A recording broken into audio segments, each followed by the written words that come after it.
Okay, we're going live now. 老师，你是雨墨，对，老师是那个大老师把那个共享被锁屏掉了，不然我就可以分享给大家。不可以，那你可以出去了，不需要你了，谢谢你啊。好，拜拜。拜拜，谢谢你。Okay, we have a few attendees. We have some I can recognize from the characters. We have some Chinese participants. We have Germany is here. The U.S. is here. Georgia is here. Anyway, so 13 people are here, and let me just check. So obviously some people are not here, but quite a few are. Quite a few are. Yes, I can see. You can see that, huh? The Chinese character. Yes, exactly. And Tracy, I know she's from somewhere over there. Welcome, everybody. We're just sorting out our technical business here. We're concerned some people couldn't get in. All right, let's adgarena man and let's hope for the best. Are you okay there, Bachita? Put your thumb up. You're okay? Yeah. All right. Let's go. Adgarena man. Adgarena man. Satgarena man. Siri Gurdeve name. Adgarena man. Adgarena man. Satgarena man. Siri Gurdeve name. Adgarena man. Jagadgarena man. Satguru Name, Sri Gurudeve Name. Okay, good. Welcome everybody. This is our first webinar with 3 languages. And we hope it goes really well. First time we've had Mandarin. Welcome to Bhajan Singh, our tireless translator, and to Liptar Kar. We're really expecting a lot from them today. And God bless you, Narayan Kar. You just have to speak a little slowly. We couldn't find a Mandarin Spanish interpreter. So we're going to just stitch this together. It's going to work by Guru's grace. Okay, so we'll start and we'll go around. Let's see, I'll do introductions. First of all, okay, everybody gave me a nice introduction.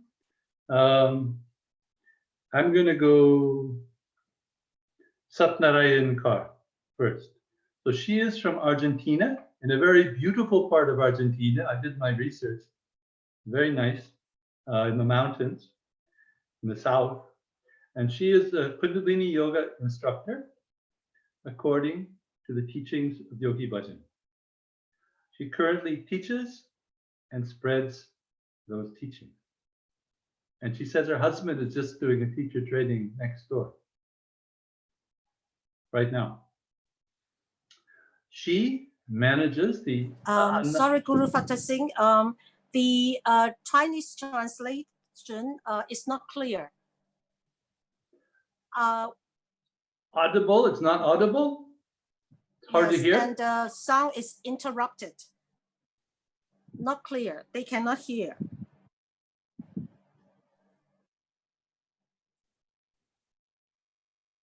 I wonder... Let me text to Bachita.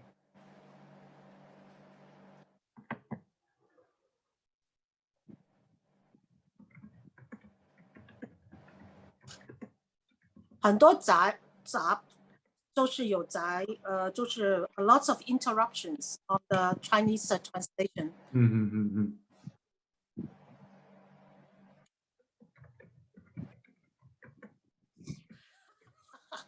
Technical.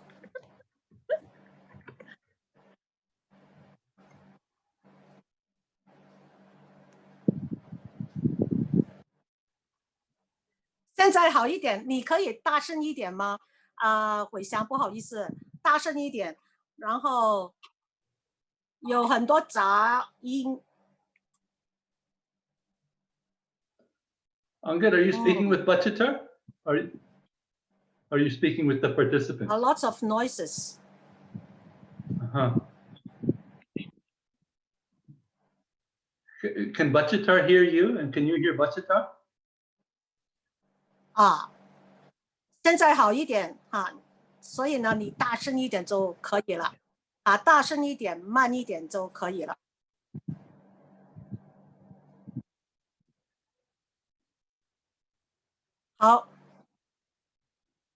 好的，谢谢。So Bachita is fixing the microphone for the translation. Okay, so we'll Sorry wait. about We'll the wait. technical part. We'll wait.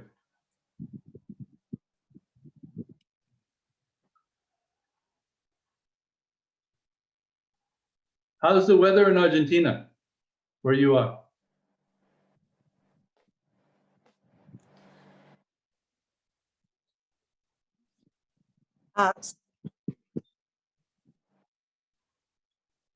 En Argentina, en Buenos Aires, de estar lindo, caluroso. En San Martín de los Andes está frío.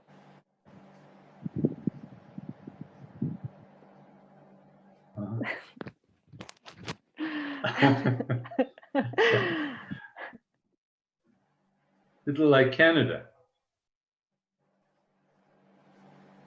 Claro. Very good.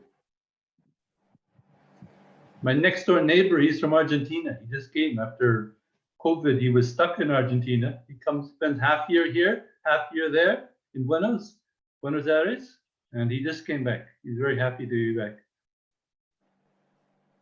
He loves Argentina, but half the year he's here.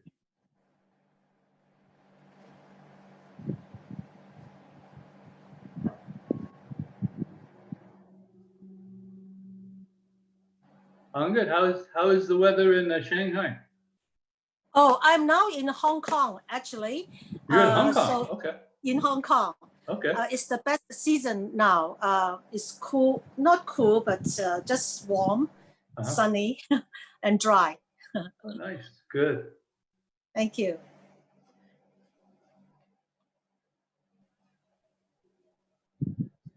You like Hong Kong better than Shanghai? I like both places. Actually, I have been living most of the time in China. I have moved from Shanghai to Chengdu now for 5 years. Oh, okay. Chengdu is near Hong Kong? No, Chengdu is more to the southwest parts of China. Oh. And yes, and Shanghai is like eastern I know part. Shanghai. Shanghai is famous. We know Shanghai, big port. Yeah, yeah. Yeah. Chengdu is where the panda, you know the panda? Oh, the pandas. You're hanging out with the pandas. Oh, nice. Yeah, panda. Oh, there's some panda friends? Well, we have to visit them. There is a big nursery, a very successful nursery of panda in Chengdu. Wow. That's nice. Probably the air is a little sweeter than it is in Shanghai. Sorry? The air is sweeter than in Shanghai? You mean in Hong Kong? I mean, in Chengdu, the air is nice, no? Yes. Yeah. But now the pollution in China already has been progressing. Not like 10 years before. It quite polluted. Now it's more clear, more clean now. Yes. Good. I'm happy for that. Great. Thank you.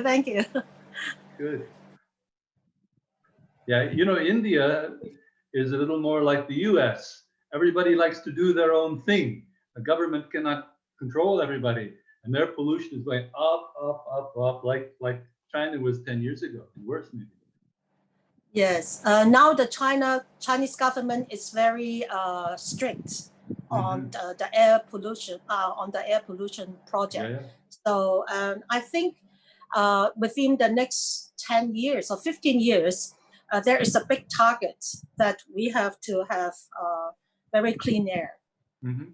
So there's a big project going on by the Chinese government. Yes, more environmental friendly. Yes, and about, you know, connect with the whole global climate. Yeah, yeah. Well, maybe they have a friend in the new U.S. president. Maybe.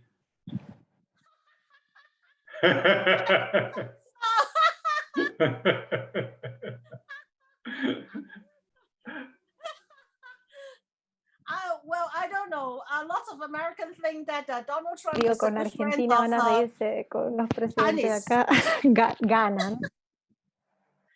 My goodness. But we Chinese don't think that he is the good friend of Chinese. Biden? Which one? Biden or Trump? Well, Nobody's a friend. nobody. Oh, that's too bad. Well, of course, Biden is more diplomatic in a way, and Donald Trump is pound, pound, pound like this. Yeah. Well, they have to play politics, you know. They have to play politics. They have to look like the tough guy, and they have to pretend, you know, they're being very tough with China. It's very good politics in America, right?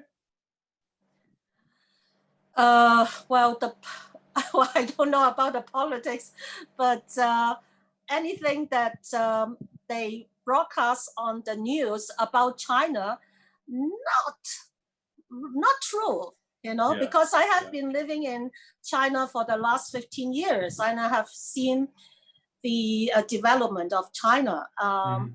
The life in China now is so good, really, I tell you. Now, for example, the COVID-19 is totally under control. And frankly speaking, when in February, I was in Chengdu, and when the government said to close down the whole country, I was there. In the morning, the government announced it. In the afternoon, I went out. I drove along the street. No one on the streets already. Everyone stay at home. Except for you. Except for you. From Hong Kong. with the Western influence. Only Westerner like you. And I was very impressed that many of my neighbors and the Chinese friends said, we have to stay at home so that we don't give trouble to the government, to our country people.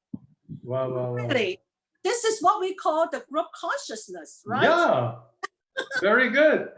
Very good. I'm very impressed. Taiwan did a good job too, apparently. Taiwan did a good job too. Yes. Yeah.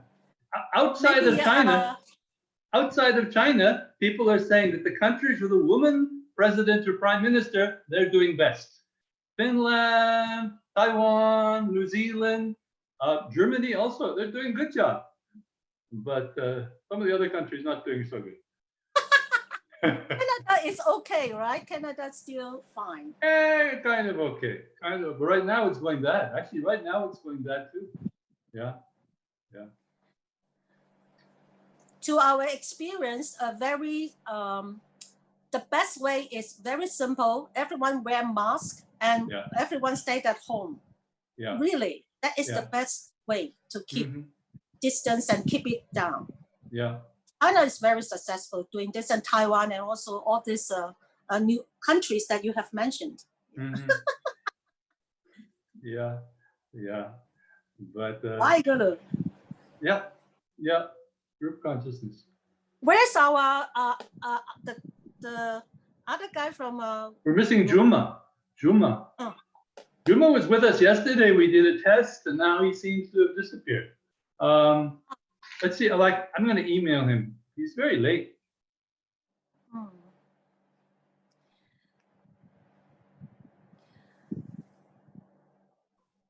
So we are waiting for.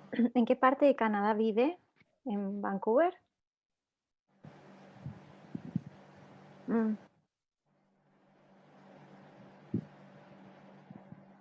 Sorry, everybody, while we're sorting out our technical details.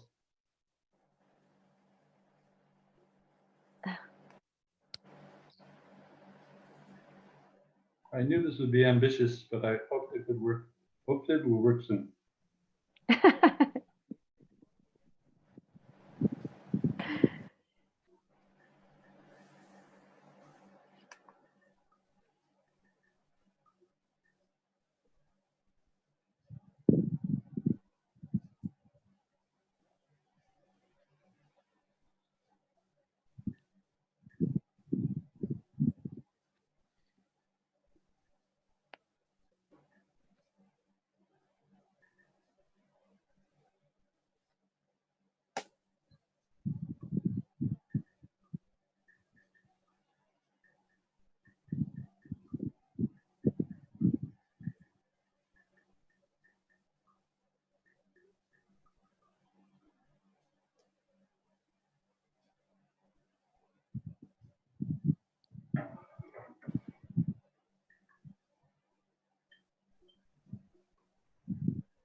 Right.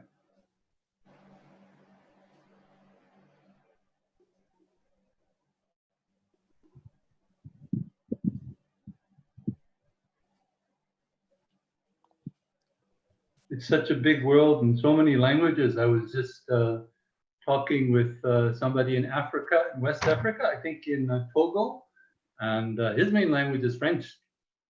We didn't understand each other very well, but there's a graduate from Miri Piri Academy who's from West Africa, and hopefully we'll do another webinar in January, and we'll have an interpreter, a French interpreter. So we really need interpreters, and we need the technology to work. My goodness.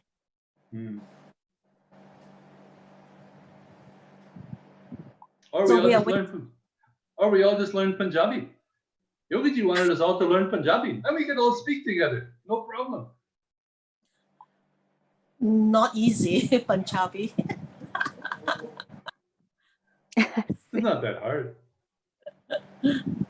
I can speak Punjabi. You know, I also took 10 Mandarin lessons.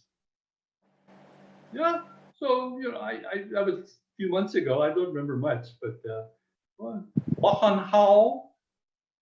Yeah.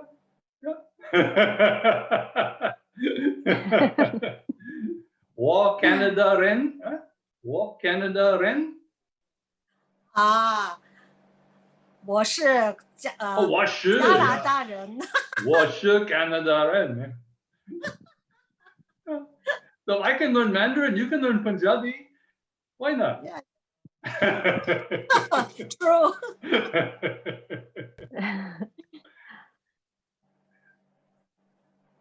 So we are starting now, or we are waiting? I don't know even where ours. Let me check our list here. I mean, if we don't have Mandarin translation, this is going to be. No okay. Mandarin translation. So I think we're all here. So okay. What's your feedback from Bachita? He's okay? You're in touch with him? Bachita? Yeah. Let me see.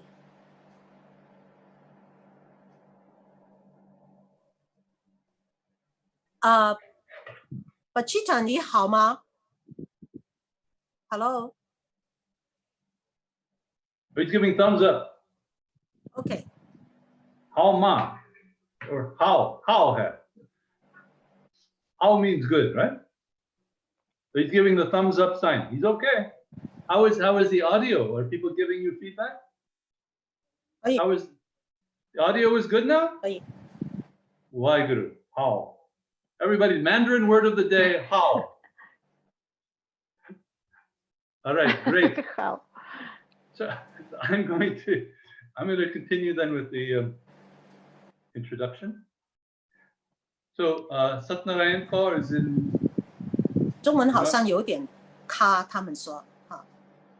She's in Argentina, and she specializes. Oh, she runs her yoga center. 我们尽量吧。With her husband, Guru Banda Singh, who's a mixed martial artist. and she specializes in psycho-neuroeducation, providing educational strategies and technologies. Guru Fatah Singh, we are ready. Good. I was just giving introduction. Did you hear the introduction? Introduction. Yeah. You want me to give an introduction? No, I'm giving introduction. We're having fun today. We're like 5 panda bears. We're just having fun. We're not really listening very well, but we're doing okay. Okay, so Angad, have you pushed that you get the English, or just be careful, because I'm speaking now, and I think you need to push English if you want to hear me. I think that's how it works. Yes, I already. Okay, so I'm going to continue to speak. Maybe you'll hear me, I hope. Okay. Yes, very well. Thank you. 谢谢. Okay, so Narayan Kaur, she specializes in psychoneuroeducation and technology focused on brain function, and she brings that to her teacher training. She was trained as a psychological consultant, and she is currently working with people and groups, guiding them to achieve less emotional overload, guiding them in a strategic way toward the production of active changes through self-knowledge.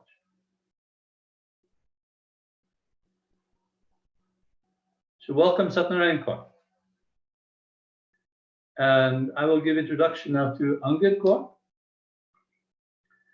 She says, by the grace of Guru, the first yoga class in life for Angad Kaur was a Kundalini yoga class with Guru Jivan Kaur in Melbourne, Australia in 1997.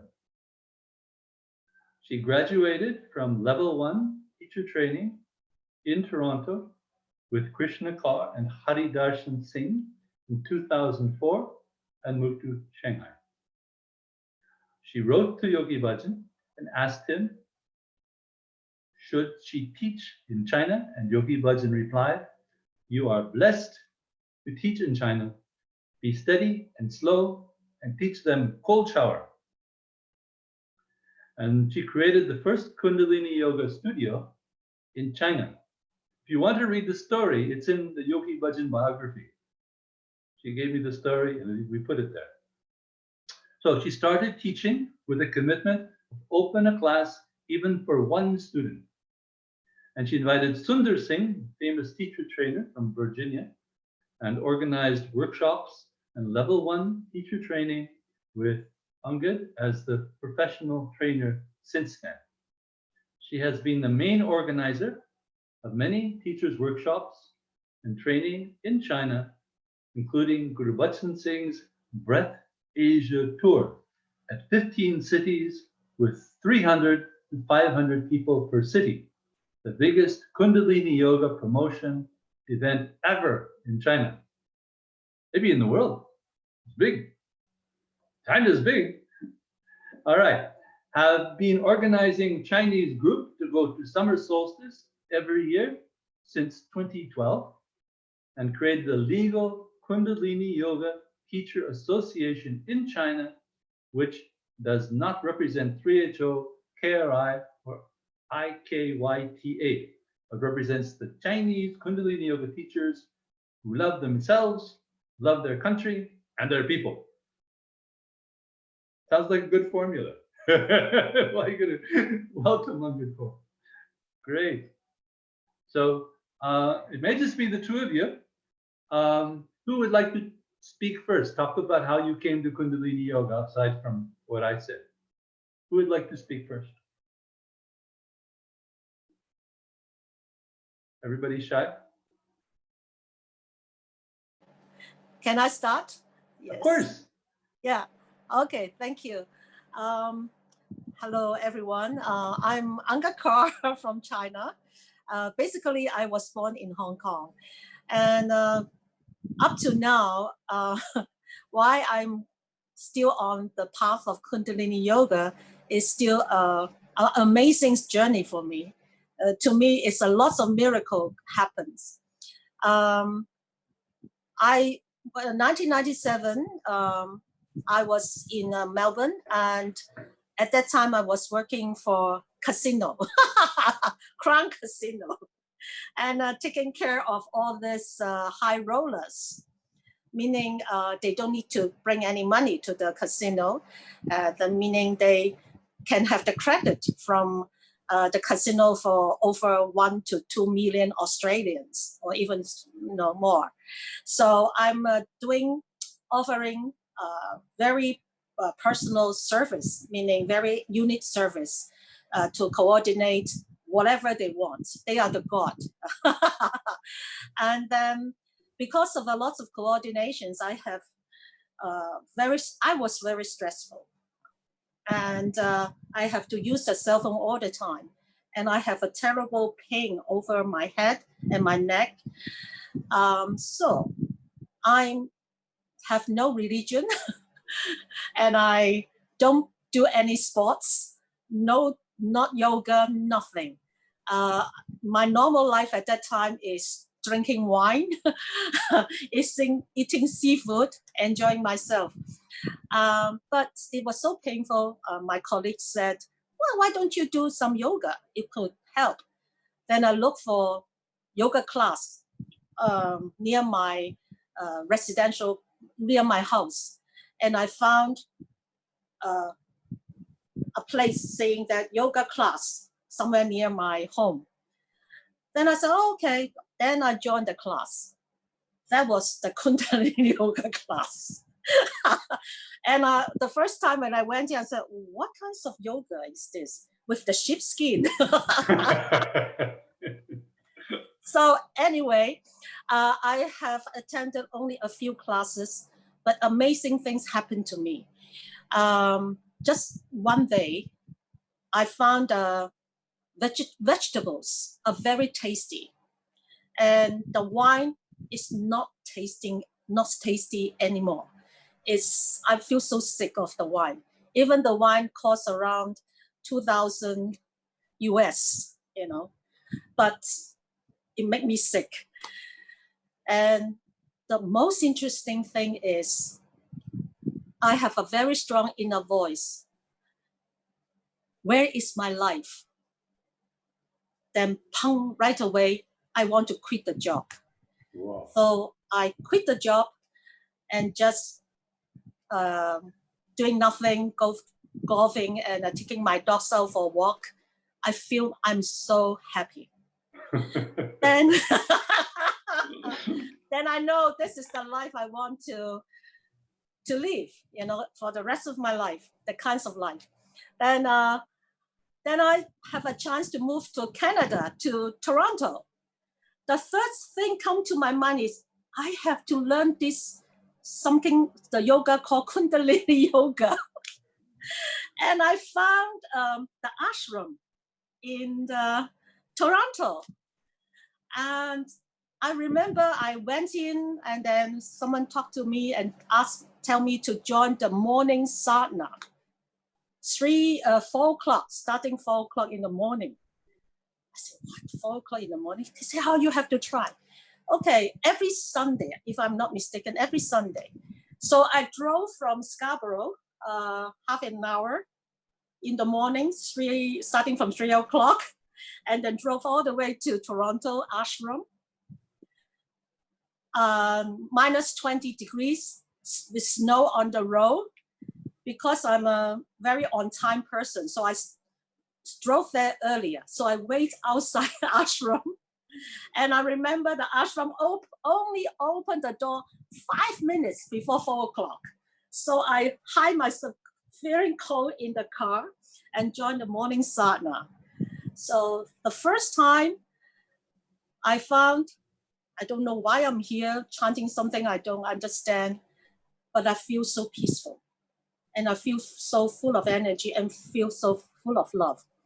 Then I saw the advertisement about teacher training. I said to myself, I have to learn this Kundalini Yoga system, in a good system, so that I can have personal practice.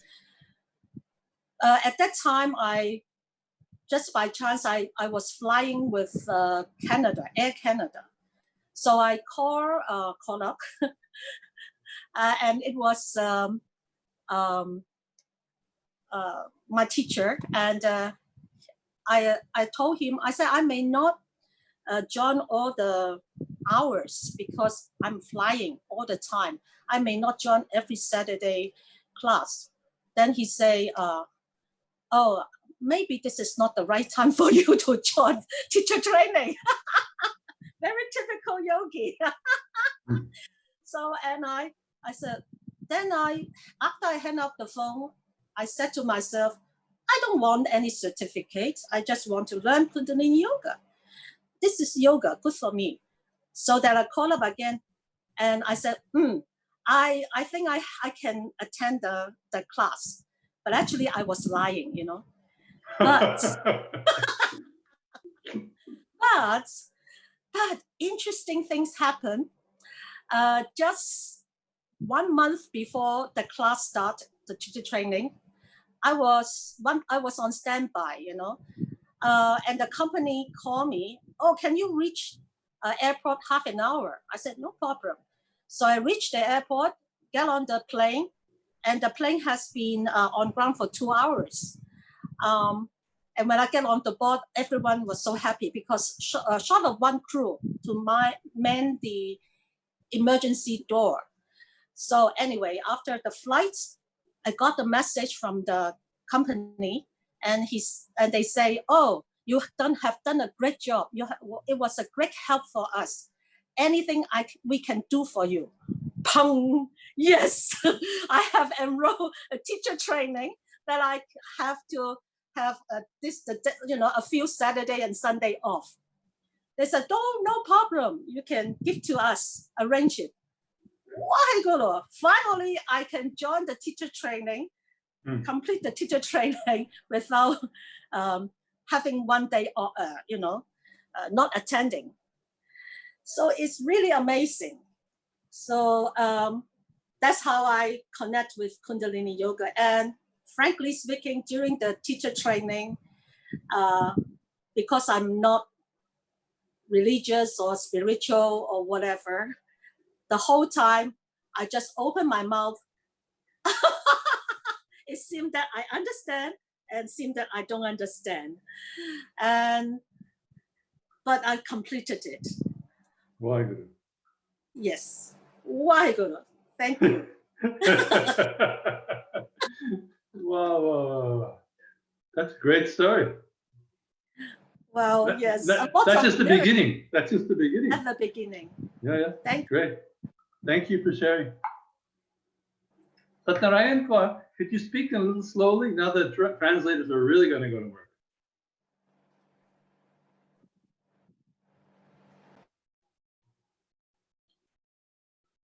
Ok. Bueno, soy de Argentina, pero viví toda mi vida en Buenos Aires. Es como el centro y la capital de toda Argentina. De hecho, tenemos un dicho que dice que Dios está en todas partes, pero que finalmente atiende solo en Buenos Aires.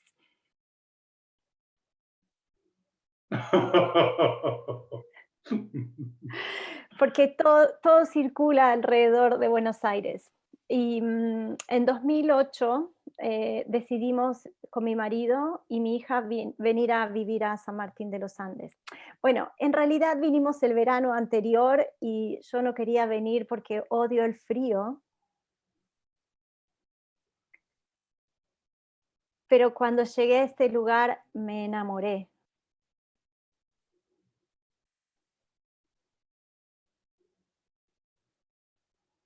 Entonces,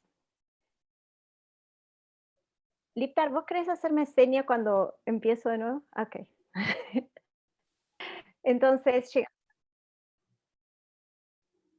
Entonces llegamos a San Martín. No, en toda Patagonia, en Argentina prácticamente, no había Kundalini Yoga en otro lugar que no sea en Buenos Aires. Y Yo cuando hice mi formación dije, jamás voy a enseñar Kundalini Yoga, quiero solamente hacer esto para mí misma. Y en realidad cuando llegamos acá era como, necesitaba compartir con los demás, era como sentí que había que hacerlo, simplemente. Así que empezamos a viajar y a dar clases en la casa y finalmente se llenaba de gente y empezamos con una clase y luego 2 clases y luego 3 clases y movíamos los muebles todo el día de un lado al otro para dar clases en el salón, en el living. Y era un caos y ya no teníamos vida propia. Y la gente nos llamaba de pueblos, entonces empezamos a viajar y el transporte en Argentina es muy complicado, los pueblos están muy aislados. Y por ahí una clase de 2 horas y regresar y así estábamos. Y esto lo hice más o menos por 3, 4 años. Y luego ya finalmente dije, ok, los pueblos quieren clases, tienen que formarse como profesores y ustedes dar clases, yo ya no quiero viajar más así. Así que se armó la primera formación de profesores en San Martín y, y se empezó a expandir lentamente, ¿sí? Argentina es muy, muy grande también y realmente son pequeños faros de luces en distintos lugares. En lo personal jamás conocí a Yogi Bhajan físicamente. Y mi relación al llegar acá fue con él como mi maestro y a través de las enseñanzas. Y eso es lo que hoy día sigo honrando. Y eso es lo que en realidad quiero que la gente reciba, ¿sí? El honrar a un ser humano que entregó su vida a compartir esta enseñanza que nos ha transformado a mí personalmente y veo día a día en los estudiantes que llegan a esta práctica. Así que cada vez siento más compromiso con esto de mantener vivo este legado en continuar lo que él ha hecho con tanto amor y con tanto servicio. Con todo lo que se ha vivido este año y todas estas dualidades a nivel de nuestra Sangat, a nivel del planeta, todos los desafíos que tenemos, veo que en sí la gente sigue llegando para conectarse con ellos mismos y la enseñanza les da esta oportunidad. Así que finalmente, como todo este rollo de acusaciones o alegaciones o luchas de poder, en realidad acá la gente viene, los estudiantes llegan inocentemente realmente a buscar otra cosa y creo que esto va a terminar disolviéndose y es una bomba que va a explotar en la cara de quienes están jugando con eso.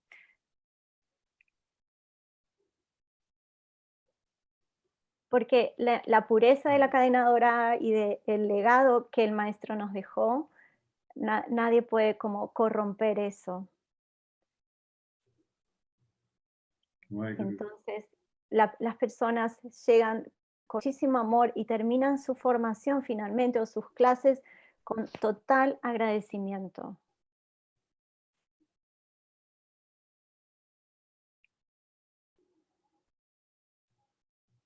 Así que me siento, desde ese primer día que yo decía que jamás iba a enseñar Kundalini Yoga, a este momento donde cada vez me siento que no hay posibilidad para mí de estar fuera de esta cuestión.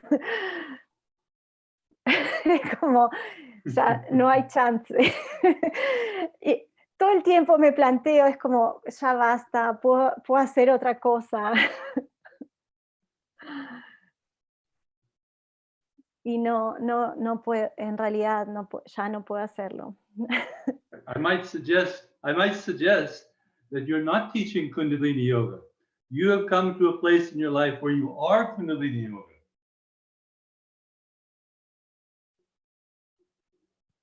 exacto. No hay diferencia.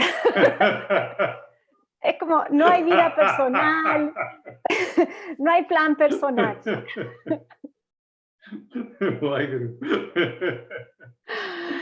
Así que, pero es una elevación constante, porque en realidad esta prueba de poder, la bendición de poder estar transmitiendo esto, es como que cada vez estás más abrazado por la cadena dorada, más abrazado por el legado del maestro. Entonces, honestamente, es una bendición y es un recordar constante. Tal vez cada vez que entro en mi mente digo, no quiero saber más nada con esto, o con esta institución, o con otro. Luego recuerdo esto, es como ellos solo están jugando, o sea, mi decisión va a cambiar, depende de qué lado del juego quiero estar.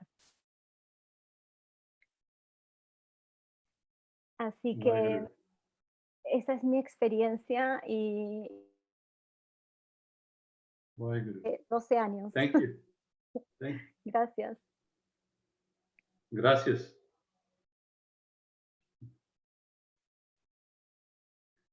Angad Kaur, we have a bit from you.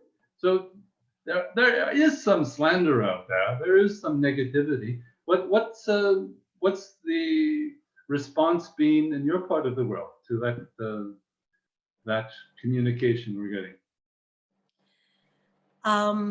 Actually, in China, we don't talk about it and we don't talk about it at all. Whether people believe the allegation or not believe the allegation, because it's very sensitive in China. Because when we talk about this, even though it may not be true, if it appear on the media, then right away, the general public and the government will think that already give a stamp that Kundalini Yoga is a cult. Right. Then the whole community will be in trouble. We will be investigated. Right. Investigated meaning really investigated. Yeah. Your personal, even your family. Yeah. So it's not a good sign. That's why when I saw the KRI put the statement about their allegation about Yogi Bhajan and put it in a way that it seemed that it's true and it's from the authority, from KRI. This is the evidence. It can be a legal evidence for the government and general public to prove that we are a cult. So that's why our teacher association wrote to Amrit Singh right away. I said, we cannot translate the new book because with this statement, we are putting us in danger. And also, so all the time, for me, because I was the first one, so I'm very sensitive to the legality within China about our organization. But this should be the way.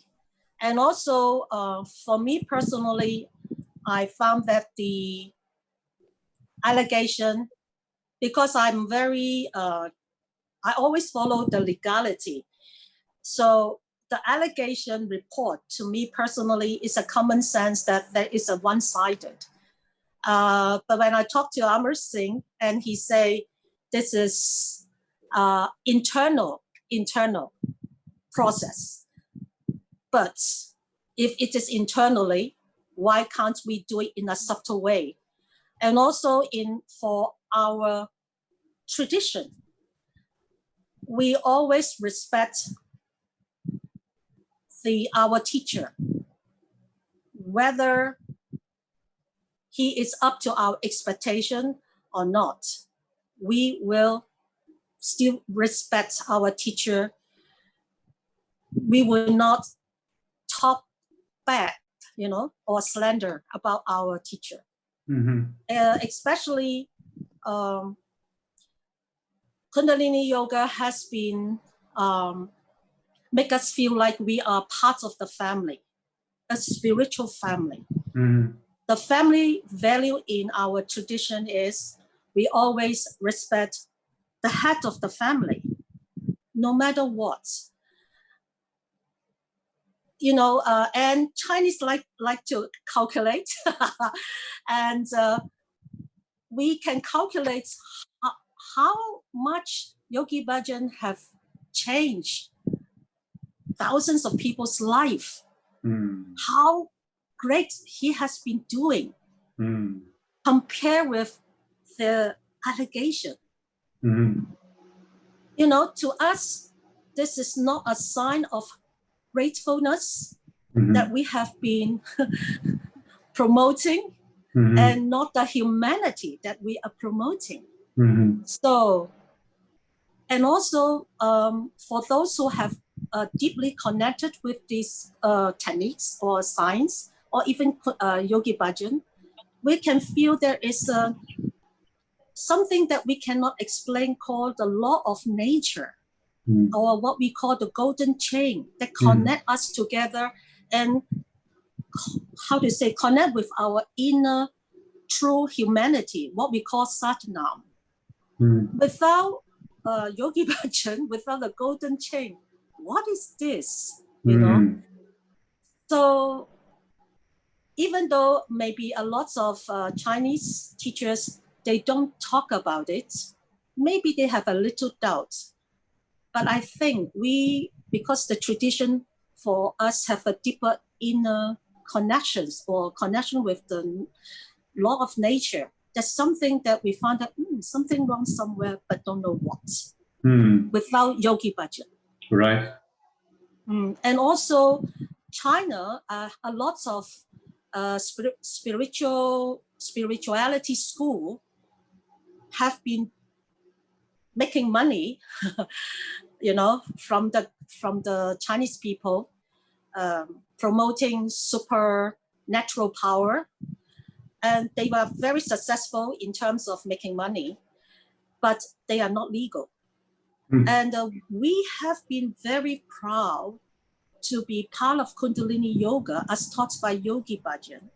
That is very, very, how to say, it's with integrity. With integrity. That's why we are so proud of, well, even though KRI, because it's something that we can proud of that is with integrity. But of course, now is another thing, yes. If you have to start CRI, Chinese Research Institute, instead of KRI, figure it out. Yeah. Yeah. And also it's important for, because we are connected with American, you know what I mean? So we have to be careful that not allow the general public think that we have the American influence that divide our Chinese people. Yeah. Spirituality should put ourselves together, even more united, even though Chinese are already very united. So. Waheguru. Thank you. Thank you. Thank you. Welcome, Djuma. Better late than never. Nice to see you. Good to see you. Waheguru. Let me just finish saying a little something what Angad Kaur said about the cult, because I know that in Japan they have an issue like that. I think it was a long time ago, maybe 15, 20 years ago. There was some, I think it was in a subway. There was a cult, and there was a bombing or some poison gas, I think it was, in a subway. And the guy that was doing it had a beard. I think he had white clothes. He had a turban. And since that day, Kundalini Yoga, 3HO in Japan, has a very big public relations problem, because everybody says, "Oh, we know you guys. We're going to stay away from you." So it's a very important thing to keep your public relations clear.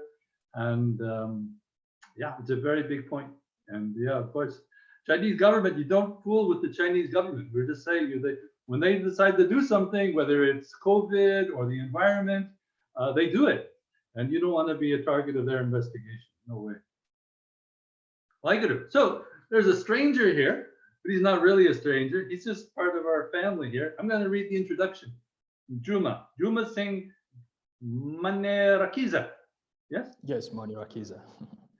So he's originally from Burundi, and he's a Kundalini Yoga teacher, certified by the Kundalini Research Institute, USA. In 2019, the 3HO Foundation honored him as one of the 3HO 50 luminaries who live lives of service that inspire and spread Kundalini Yoga to underserved populations. Djuma started Kundalini Yoga practice in his country of Burundi in 2013 with Anta Rijlant and Satsansar Singh, and became a lover of Kundalini Yoga technology, lover of Kundalini Yoga mantras, and he was trained by 4 international Kundalini Yoga trainers, Bhajan Singh, who we had on our webinar last week, his wife, Pritam Harikar, Ram Singh from Toulouse, I think, in France, and Yes. Satdarshan Singh Christophe from Belgium. So you had a really international training. Yes, that's why. We've gone around a few times. You want to take a few moments and just tell about yourself, how you came to Kundalini Yoga? What was your experience? Why did you decide to stick with Kundalini Yoga?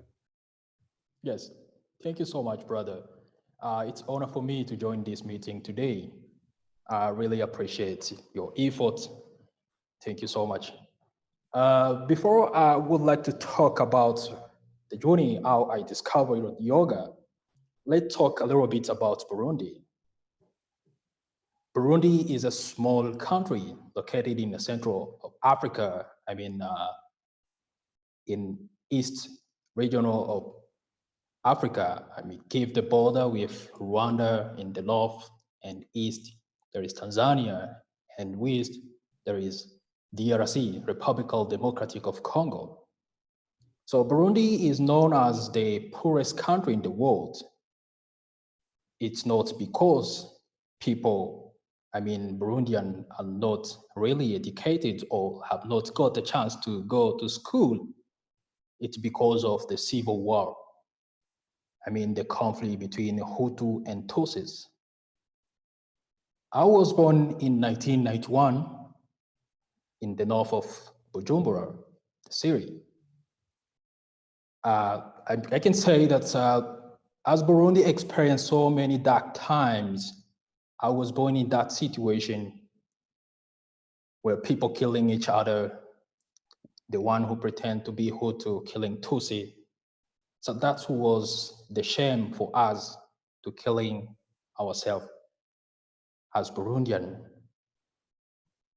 I'm not going really to talk all about the Burundi history because it's a hard one, so you can feel some emotions because the member of the family have been killed, people lost their families. So it's a long, evil story about Burundi. Let's come to the year of 2015. That is the year where I discovered yoga, especially Kundalini yoga as taught by Yogi Bhajan.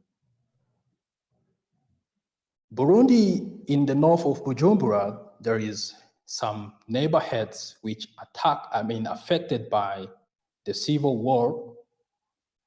So that's neighborhoods, we had one community center. The community center was created by the Catholic Church to help people, especially young men, bring them together and live together, talk together, learn together.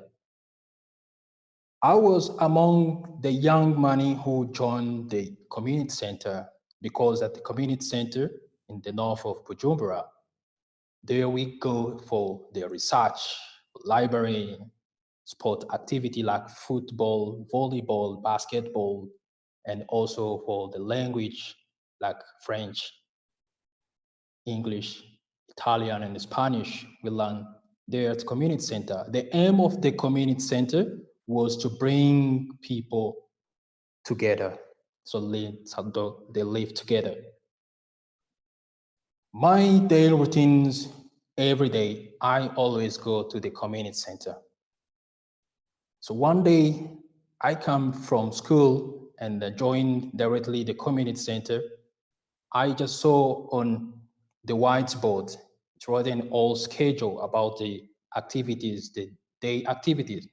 They were French débutant, Anglais débutant, Italian débutant, and other activities, cyber, library. And at the end of the whiteboard, they brought in yoga. So I asked people, what is yoga? They told me, we don't know. We just, last time I say, we just see, so a man and a white man wearing a turban. Just they just come and ask for the principal that they would like to teach yoga at the community center. I say, so what is yoga? Did you get the chance to participate in that section? Say, no, I didn't know what is it. So I just ignored the section, So I had not stopped it there. So I just, have curiosity to know about what's really yoga. I say, okay, I have to join this section. Let me join. So the class was at 6 p.m. and the first time it was, the class was given by a local Burundian, name is Clovis, today known as Satsansar Singh, the first Kundalini yoga teacher in Burundi as Burundian. So I joined the class and say, oh, are you coming for yoga? He said, yes. Okay, welcome.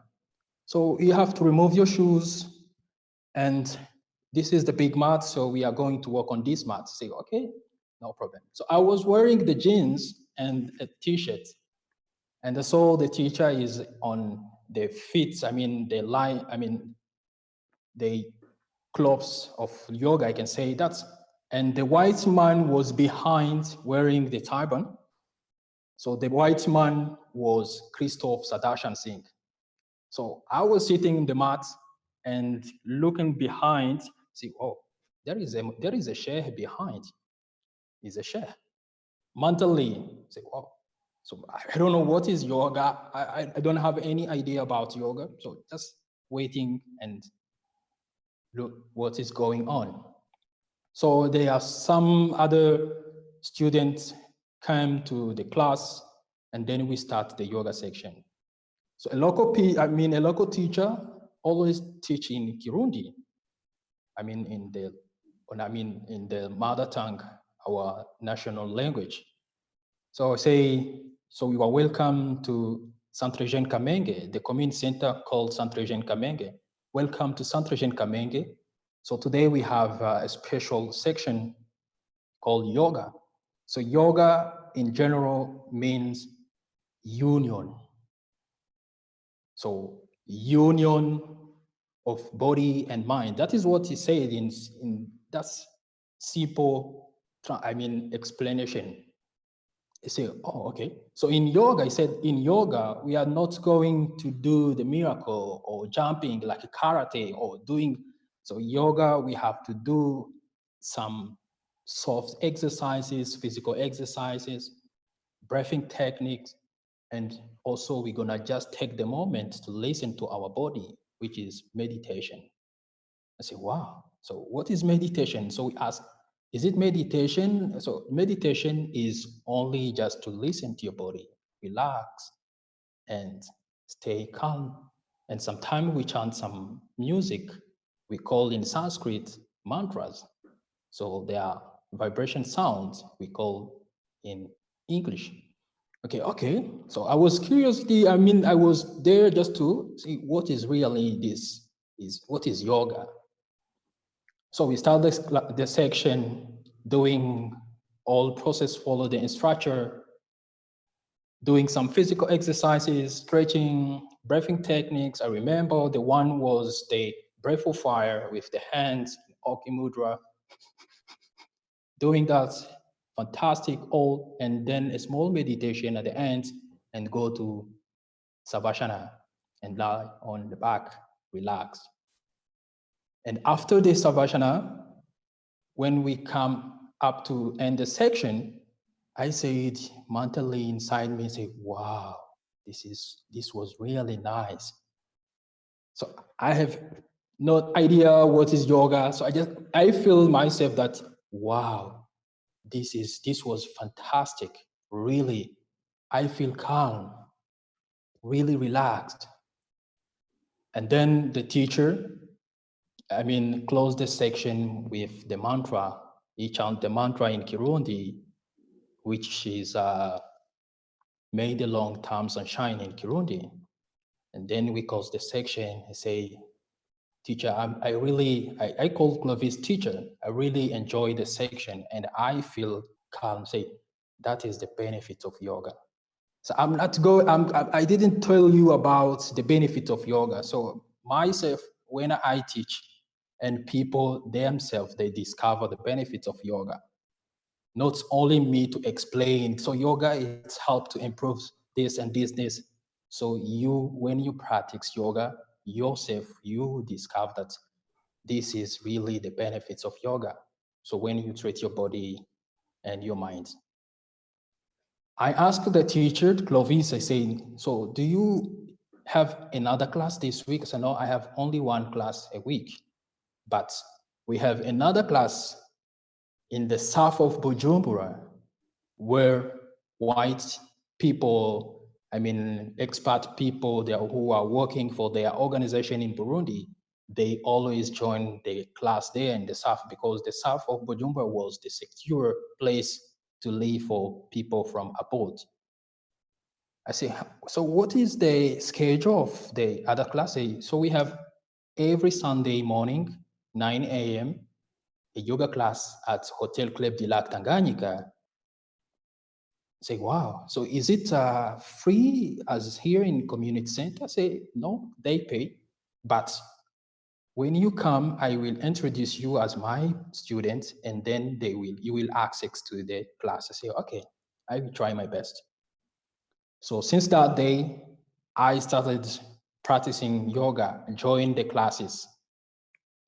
Sunday, I joined the class, morning class, and I found there a lot of yogi there, people wearing white, and I said, wow, what is white? Why all wearing white gloves? See, that is what my questions I asked myself. I say, okay, let's see what is going on of these people. So I joined the class and the Clovis introduced to the Sangats with the principal of the Rama Burundi Academy, Ante.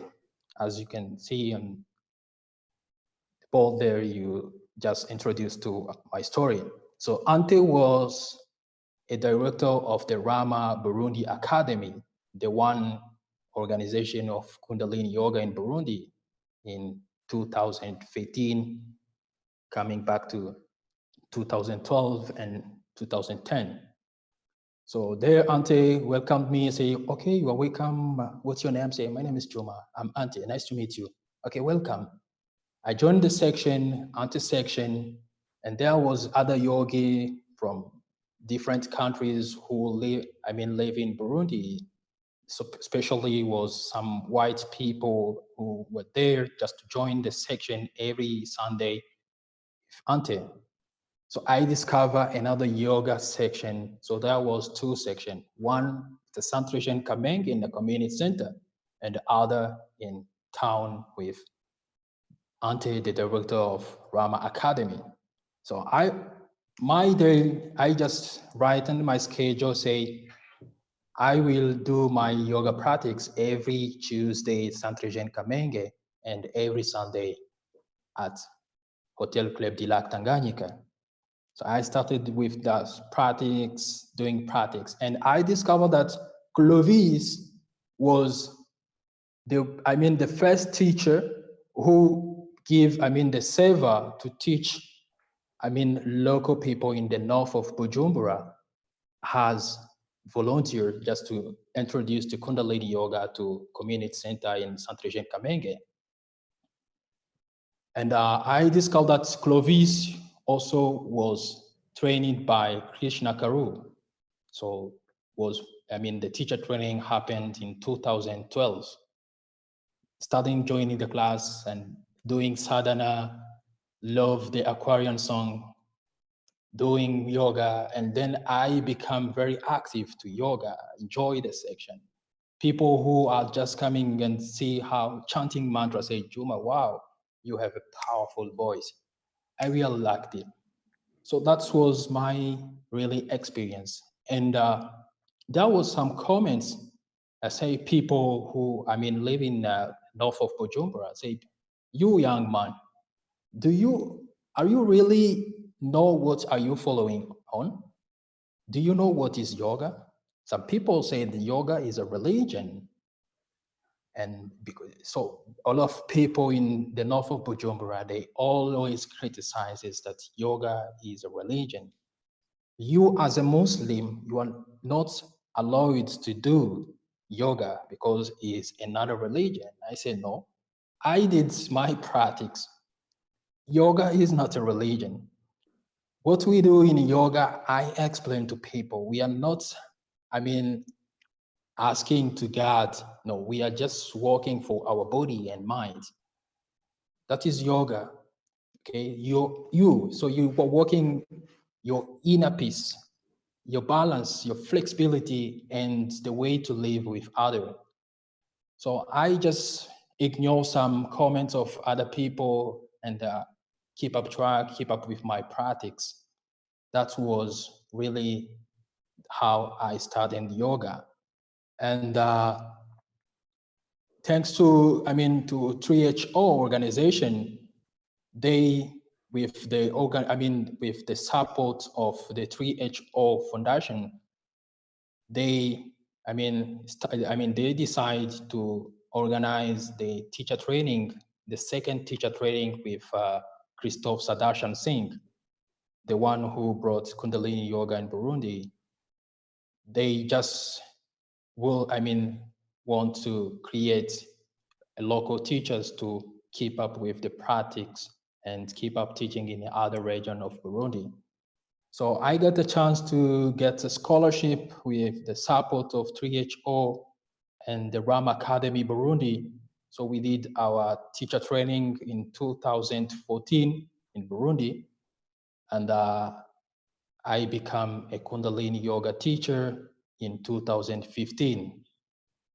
But in 2015, I didn't get my certification because I was not able to finish my exams and success to my homework.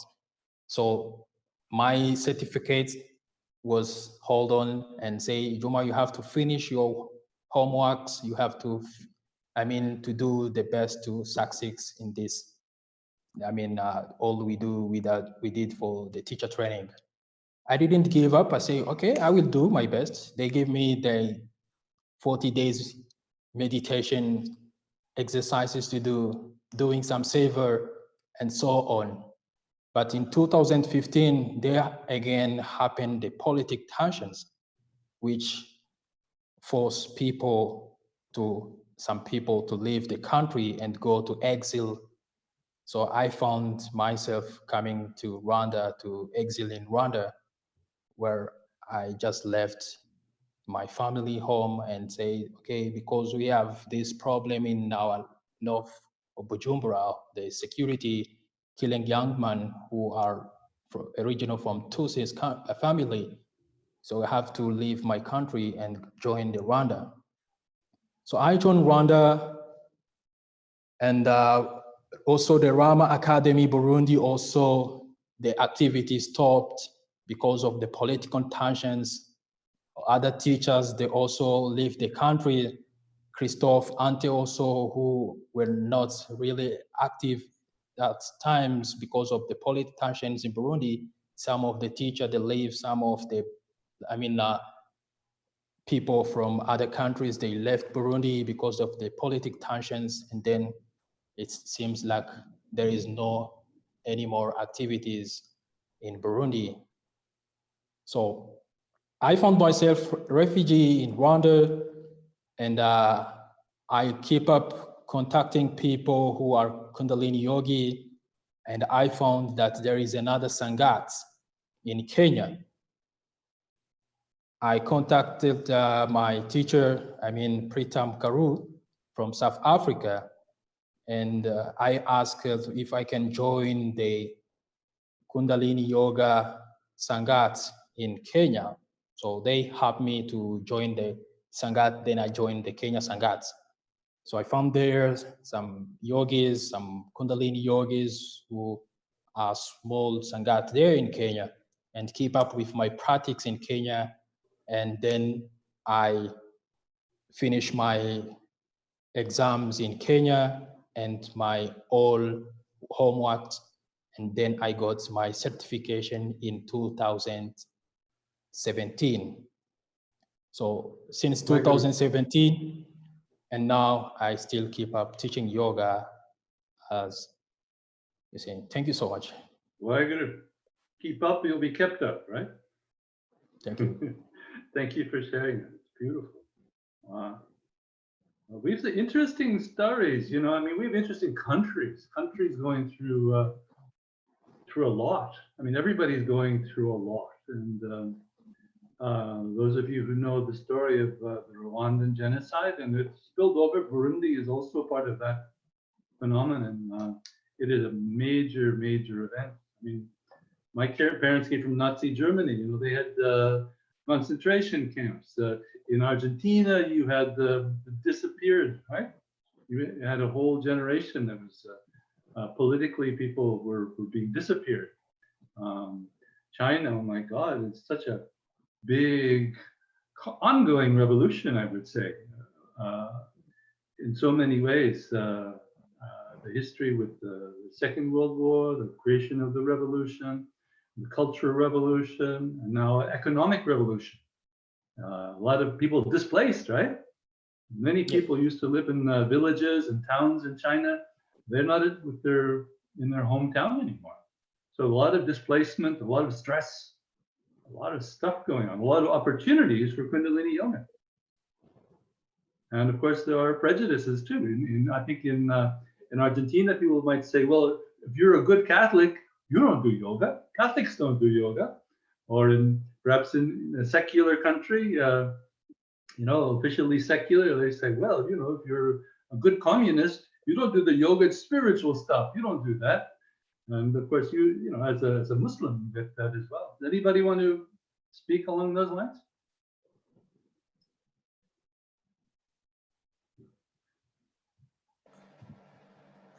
Go ahead. Yes.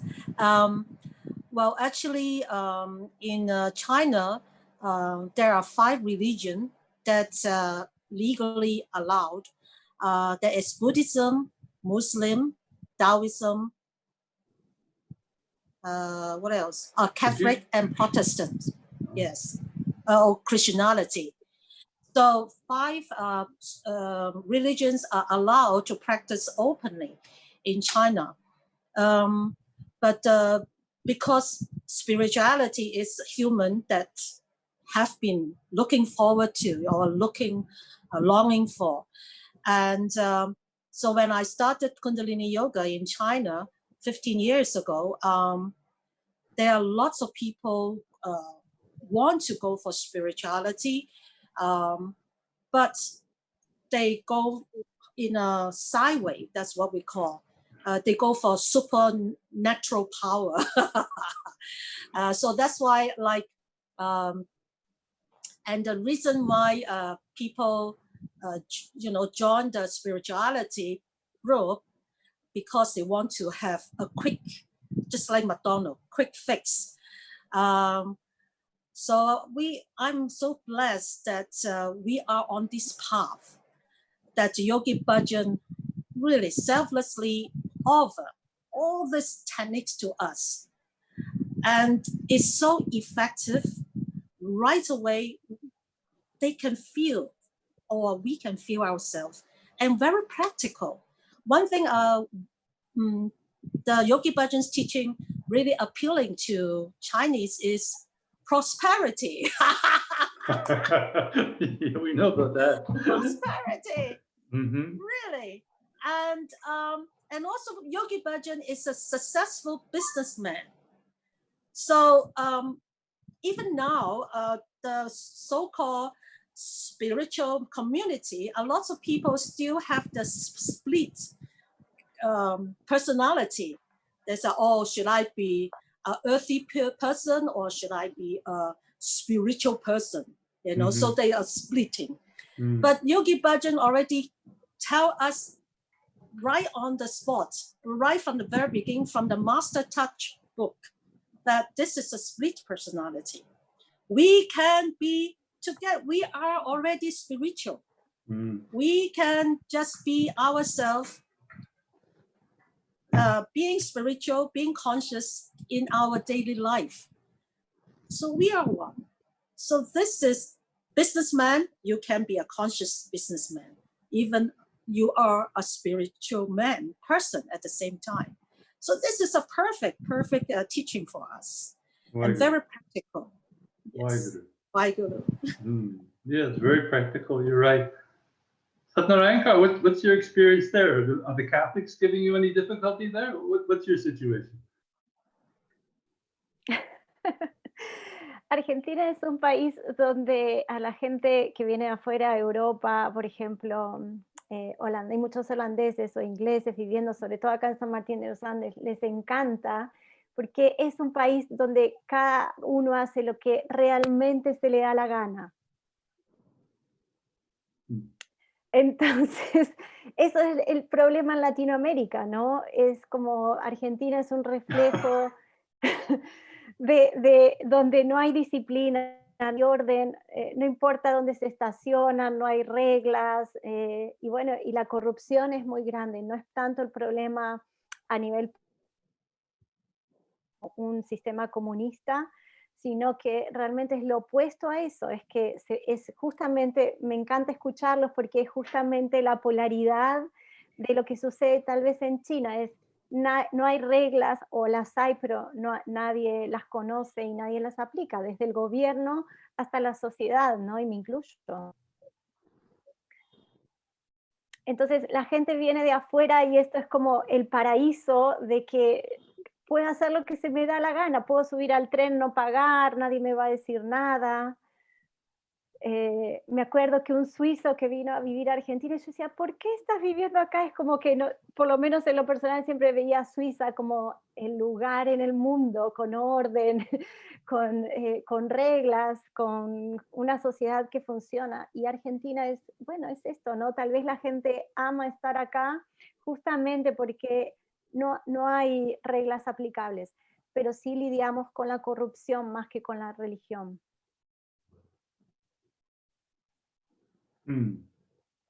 And then you teach sadhana, aradhana, prabhupati, which is a very disciplined system in a very undisciplined society. Quite a change, huh? But there is peace in this. And frankly, my neighbor Julio, he's afraid of living in Buenos Aires. He said there's so much corruption, so much crime. That's what scares him. Yeah. So yeah, but this is a very ordered system, and frankly, it also goes well with the martial art. Your husband is a martial artist. Well, that also is part of our tradition. Djuma, it's you need to have a bit of a nucleus, you know, but there is a Sikh tradition of surviving under pressure, under social pressure, political oppression, even. It can't be just one person, but where the community under, say, Guru Har Gobind started to arm. You know, the fifth Guru, he was baked alive, he was killed. But then the community who's doing all this meditation, peace, prosperity, realized they also had to become strong. And so that is creating order out of chaos, and also finding the means to defend oneself when that is necessary. So a lot of lessons we can take from our history and in so many different situations. It's fascinating to see. We're going to take a break in maybe 5 to 10 minutes. We're about half time. Anybody wants to say a few more remarks about anything?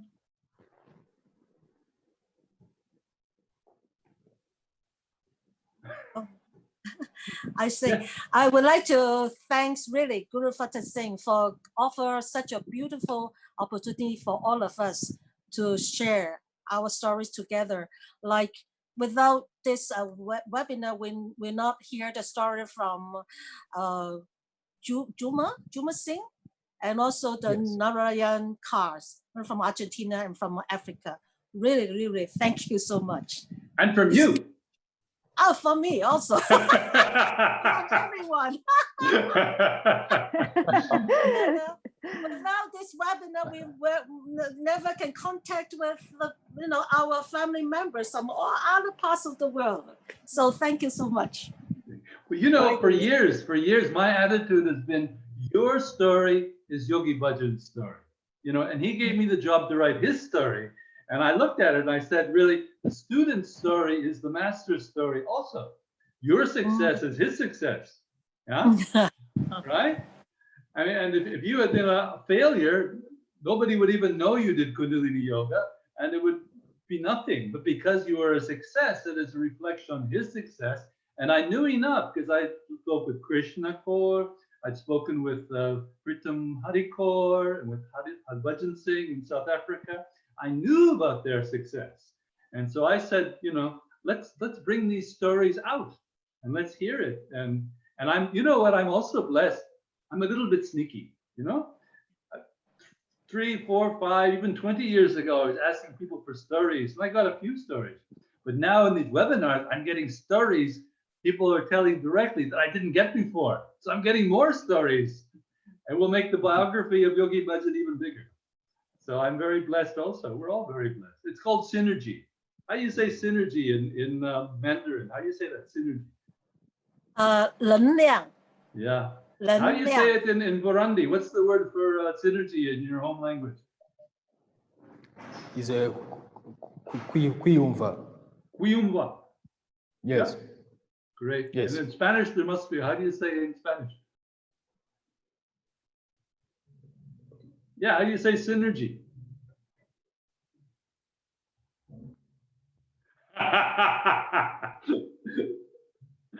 Waheguru. So you know what? Let's take a little break. I'm going to put on the music, our theme song, All Around the World, and we'll go.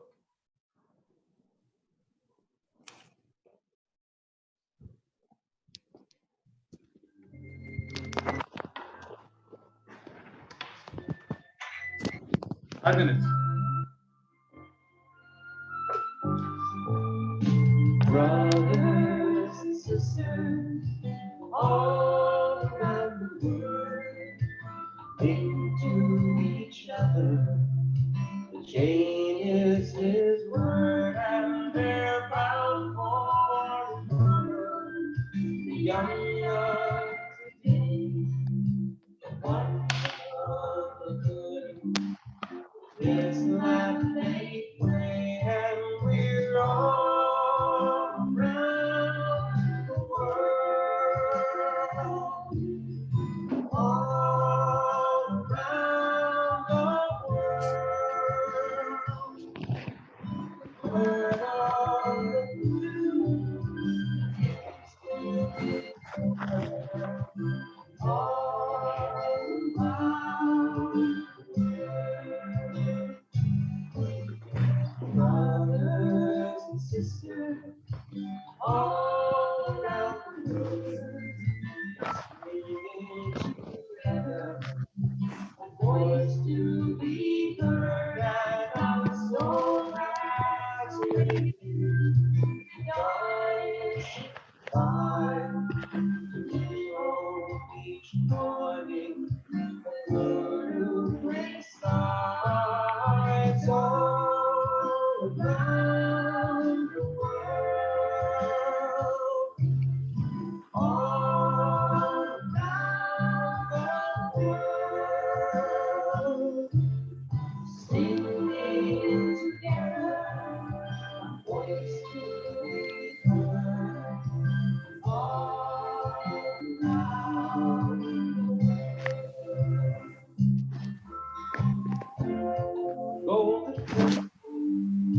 every heart, open to the world. Light eternal is kept apart. His word begins to be heard, singing all around the world, all around the world. Word of truth begins to be heard, all around the world. Brothers and sisters all around the world, shake off the blue. The banners unfurled and we're sailing together. The water's so blue, each heart a harbor, and we're destined to sailing all around the world, all around the world. Ship our anchors unfurled, sailing all around the world, sailing all around the world.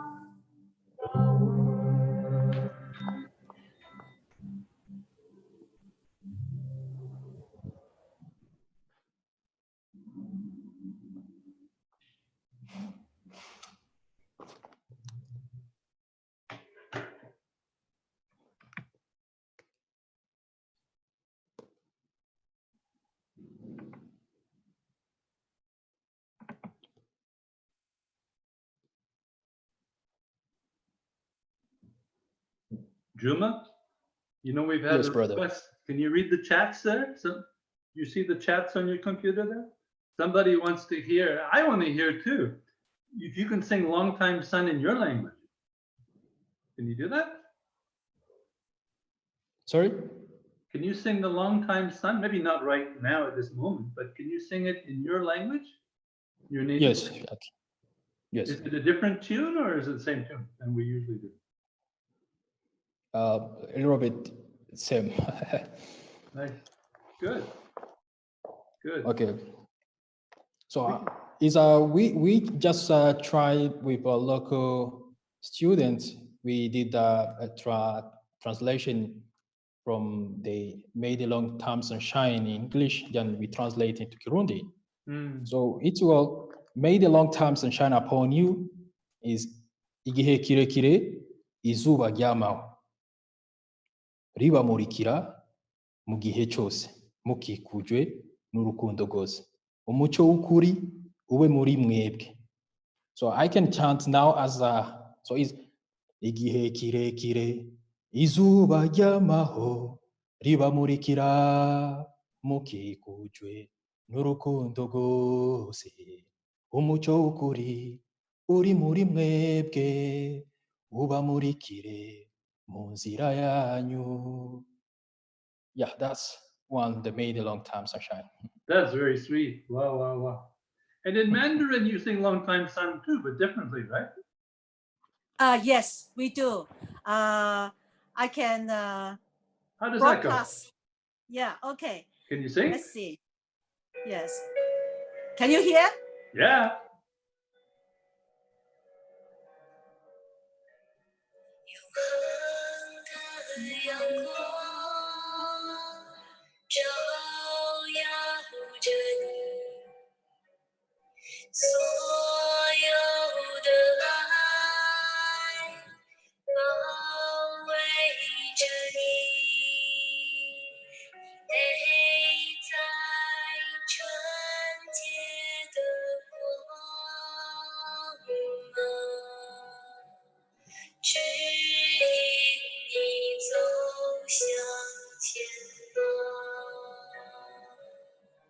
Wow, wow, wow. Like How this. beautiful.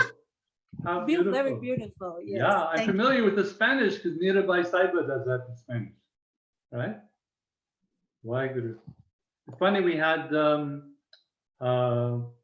Prabhu Jap Singh from Moscow, and he says they sing it in Russian, but he doesn't like the Russian. He prefers to sing in English. But I'm sure there are many beautiful international versions. Waheguru. Oh. So, Satnarayan Kaur, do you want to talk to us about your work with the brain, with trauma perhaps, and with Kundalini Yoga, how that all fits together?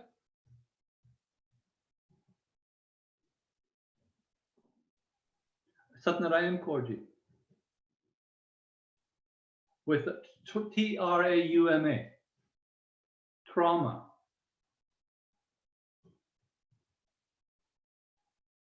No, no, es que no entiendo prama. ¿Qué es prama? T-R-A-U-M-A. You know PTSD, post-traumatic stress disorder? Ah, con Kundalini Yoga. Claro? Okay. Ok.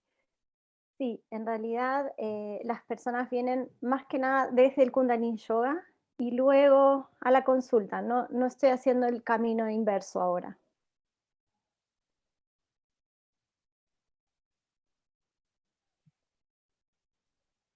Entonces es una manera que las personas llegan a la clase y empiezan a profundizar en consultas personales para poder resolver problemas muy, muy puntuales.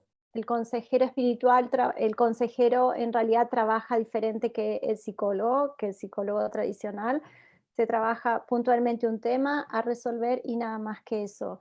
Ya si hay algo o temas así como traumas muy profundos, como abusos en la infancia o cosas así, derivo directamente al psicólogo como para hacer una terapia convencional. Pero básicamente acompañan las dos cosas. Es como la parte psicológica, para resolver algo muy puntual, como una relación o algo, y luego la práctica del Kundalini Yoga. O sea, si no trabajan las dos cosas juntas, no funcionan. Si la persona no está dispuesta a trabajar a un nivel del subconsciente mucho más profundo, no es solamente hablar de la situación, sino querer realmente resolverlo a todos los niveles a la vez. Entonces, ese es el trabajo que estoy haciendo. Pero tiene que haber un compromiso, o sea, no cualquier persona viene y solamente yo me siento a escuchar como hacía antes, ya no. Si la persona está dispuesta a trabajar, trabajamos juntos y el trabajo en realidad va a hacerlo el consultante. Waheguru.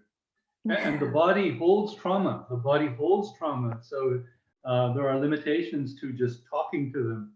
It's much more effective to get into their body, into their breath. Por supuesto. Sí. Es que desde ese espacio de cuerpo, mente y espíritu tiene que haber este compromiso de querer trabajar a este nivel y no solo a nivel de lo que la persona tiene en su mente.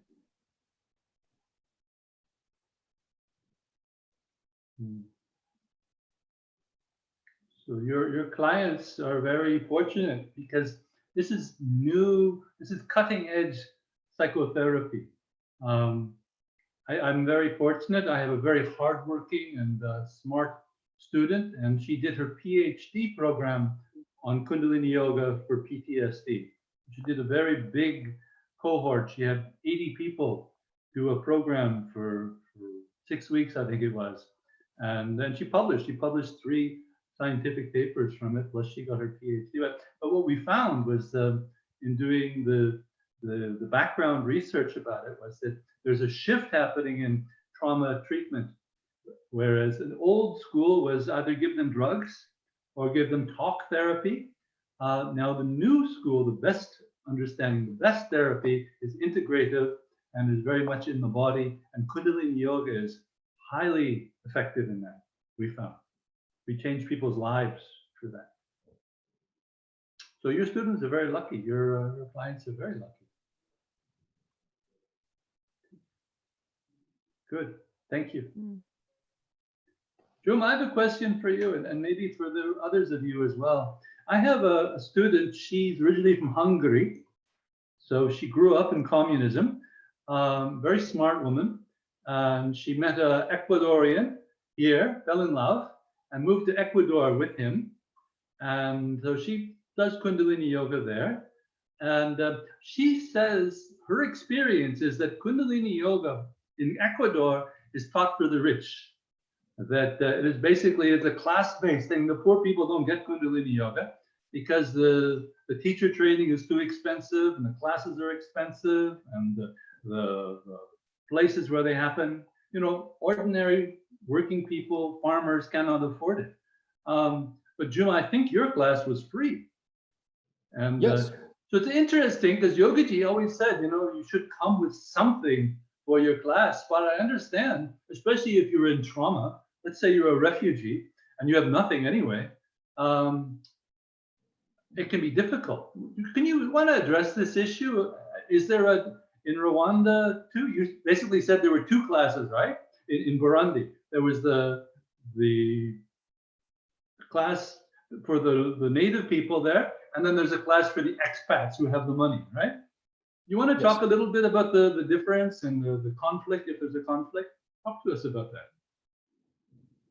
Yes, so you know, when we get yoga as a business, is there when you teach, you are asking money. So, but I think yoga, as my small experience, let's say that, I think yoga is for all people, no matter if they have money or they don't have money.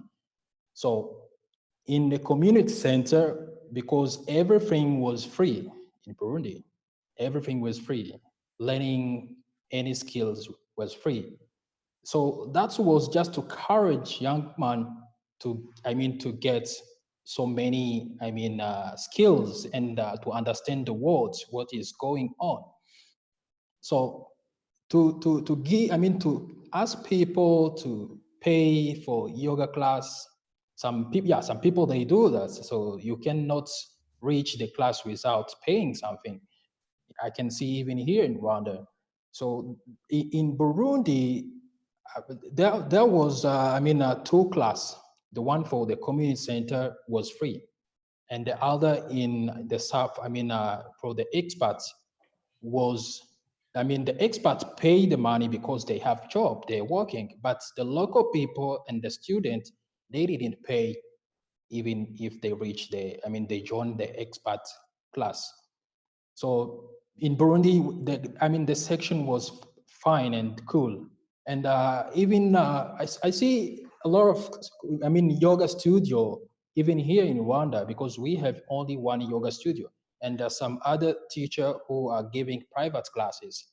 And private classes, people must to pay because they're private. But in our yoga studio, so we have just bring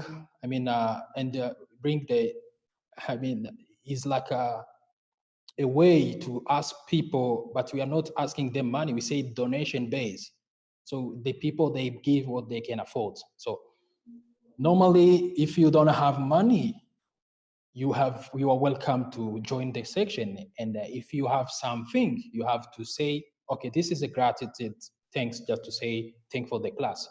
So there is in yoga, we are not asking people money, but if a student wish to pay, so we accept the donation. Yeah. Thank you. Angad Kaur, what's your perspective? I think you had an interesting perspective. Your husband basically financed your yoga center. I don't know if you made any money. You were so rich when you were in the gambling industry. Didn't make so much money in yoga. Want to talk to us a little bit about that? Yes, thank you. Yes, personally, it's very interesting. My job at the casino really helped me make a lot of incomes. And then interesting enough, I lost all my personal income, you know, the saving through Kundalini Yoga. But that's why my husband has been financing me.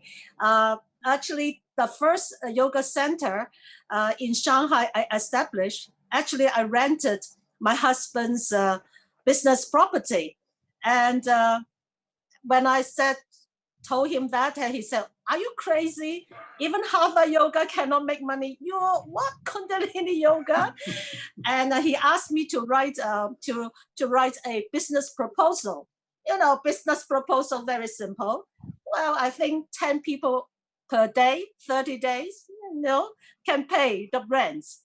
Of course, at the end of the day, even I don't even have 10 people, students joining in 1 month.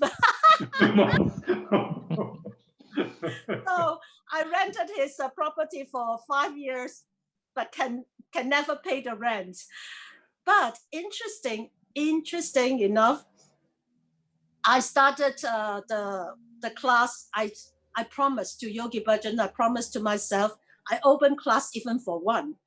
Because Yogi Bhajan open class even no student. So I cannot be Yogi Bhajan. I said open class even for one. So I just open class even for one. Every month only like 10 or less. But the community getting bigger and bigger especially after I invited Sundar Singh to come to China, and he started teacher training. Guru Fatah saying, you know, you are the one who told me to look for Sundar Singh. Yes, you said, look for Sundar Singh. You're teaching in Shanghai, going back to China. Look for Sundar Singh. That's why I have been looking for him the next year after I talked to you. Mm-hmm. So we started teacher training. The first year, only 3 people. And Sundar Singh always in his meditative mind. And he said, okay. Let me tell you something though. Let me just interrupt. You know what? One reason Sundar Singh can do that, you know what? Maybe you know, his wife works for an airline, so he gets very cheap tickets. That helps him. Yes. Yeah. Yes. Yeah. Yes.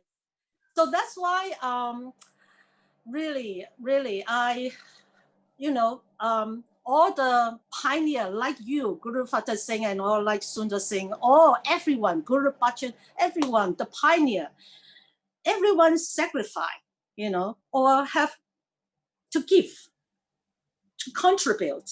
Without contribution, we don't have what we are having now. You know, the whole Kundalini community. And to me, my personal experiences, this is the path of testing whether you are willing to give, whether you want to give away your power, you know, your desire for power, your desire for money, your desire for fame or whatever. It's a path to test. So it's not a path to make money or make power. It's a path to give. And I'm very thankful to Guru Bhajan Singh and also Nam Needham.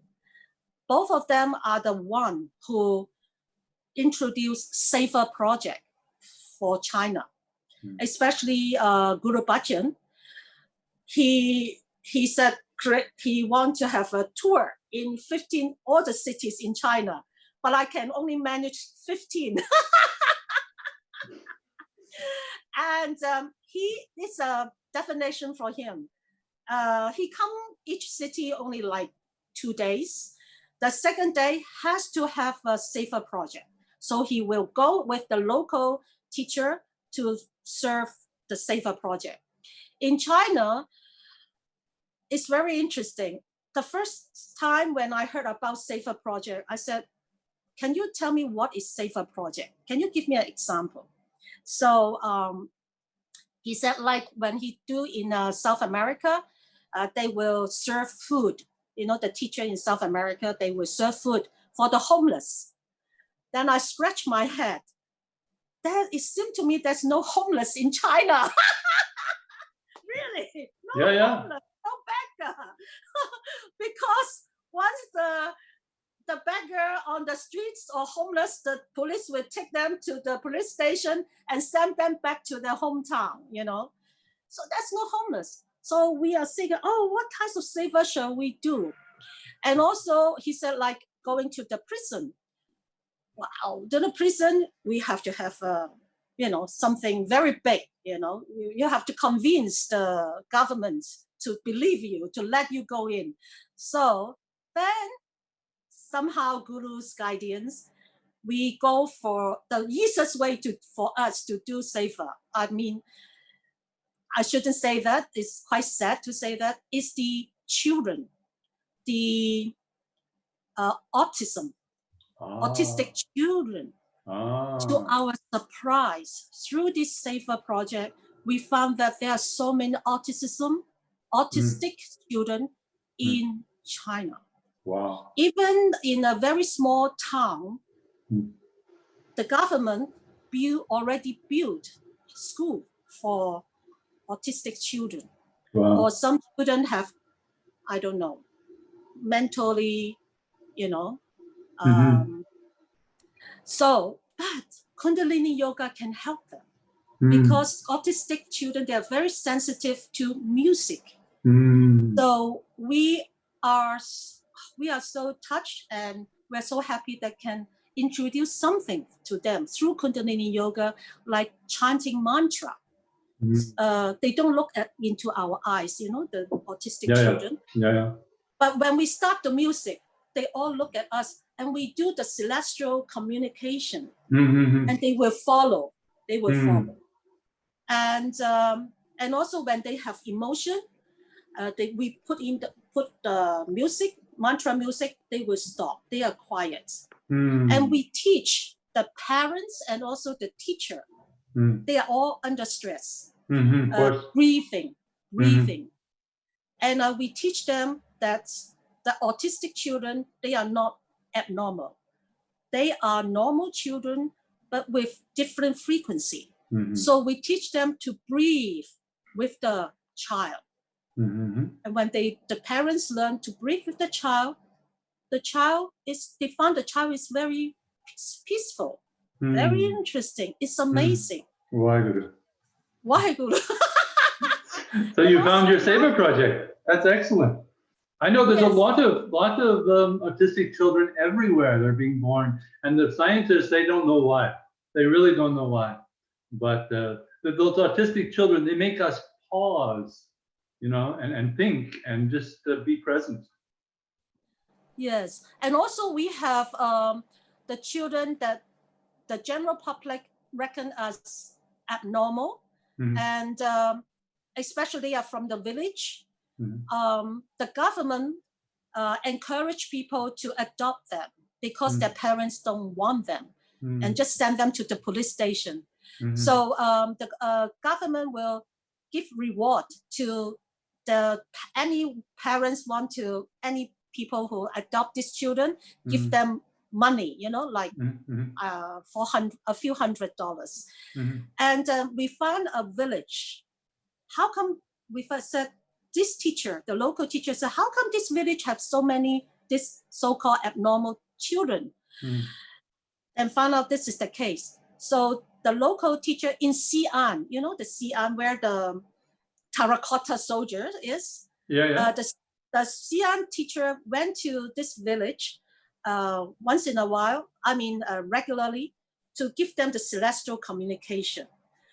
And Nam Niden, we took Nam Niden and her trainer also, Sadanam Singh, go there and sing along doing celestial communication with them.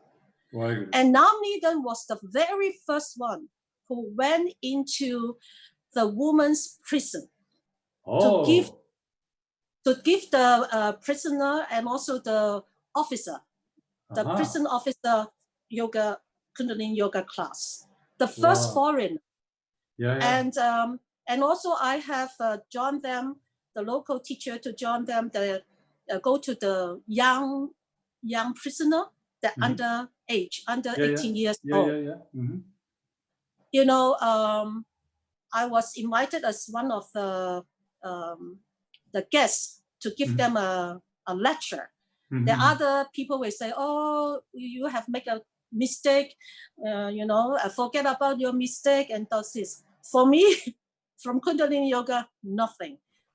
I just say, you are still young, you are full of energy, you are just like the sunshine from outside.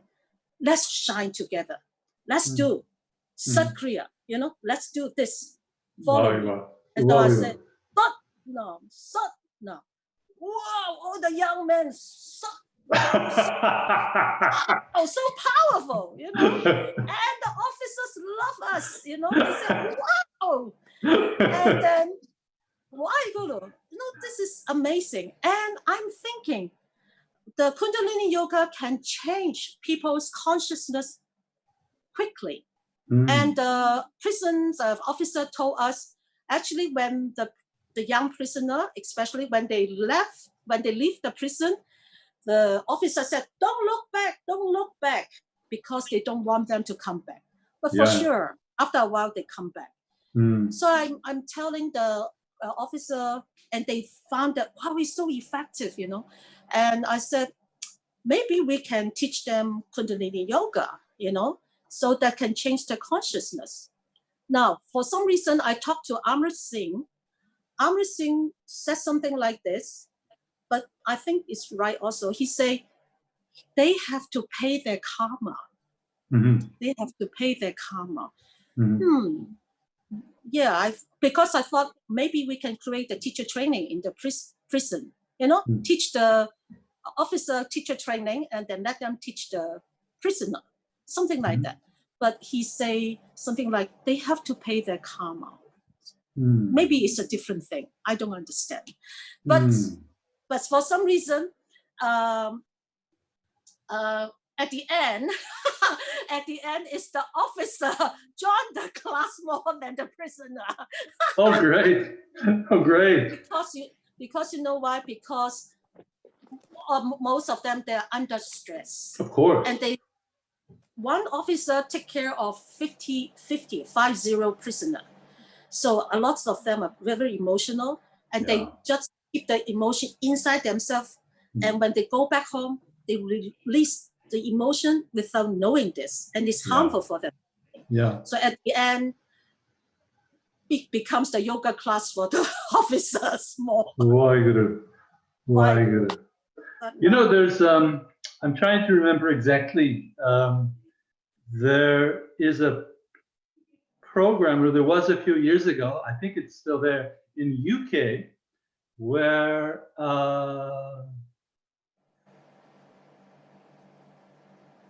the term for prisoners, when they go back to prison, when they have a cycle, they do something, go to prison, come out, and they go back. It's called recidivism. And it's a very serious problem, because for some people, it's just a way of life. And it's very expensive to keep a prisoner in prison. You know, all the security, all the food, everything.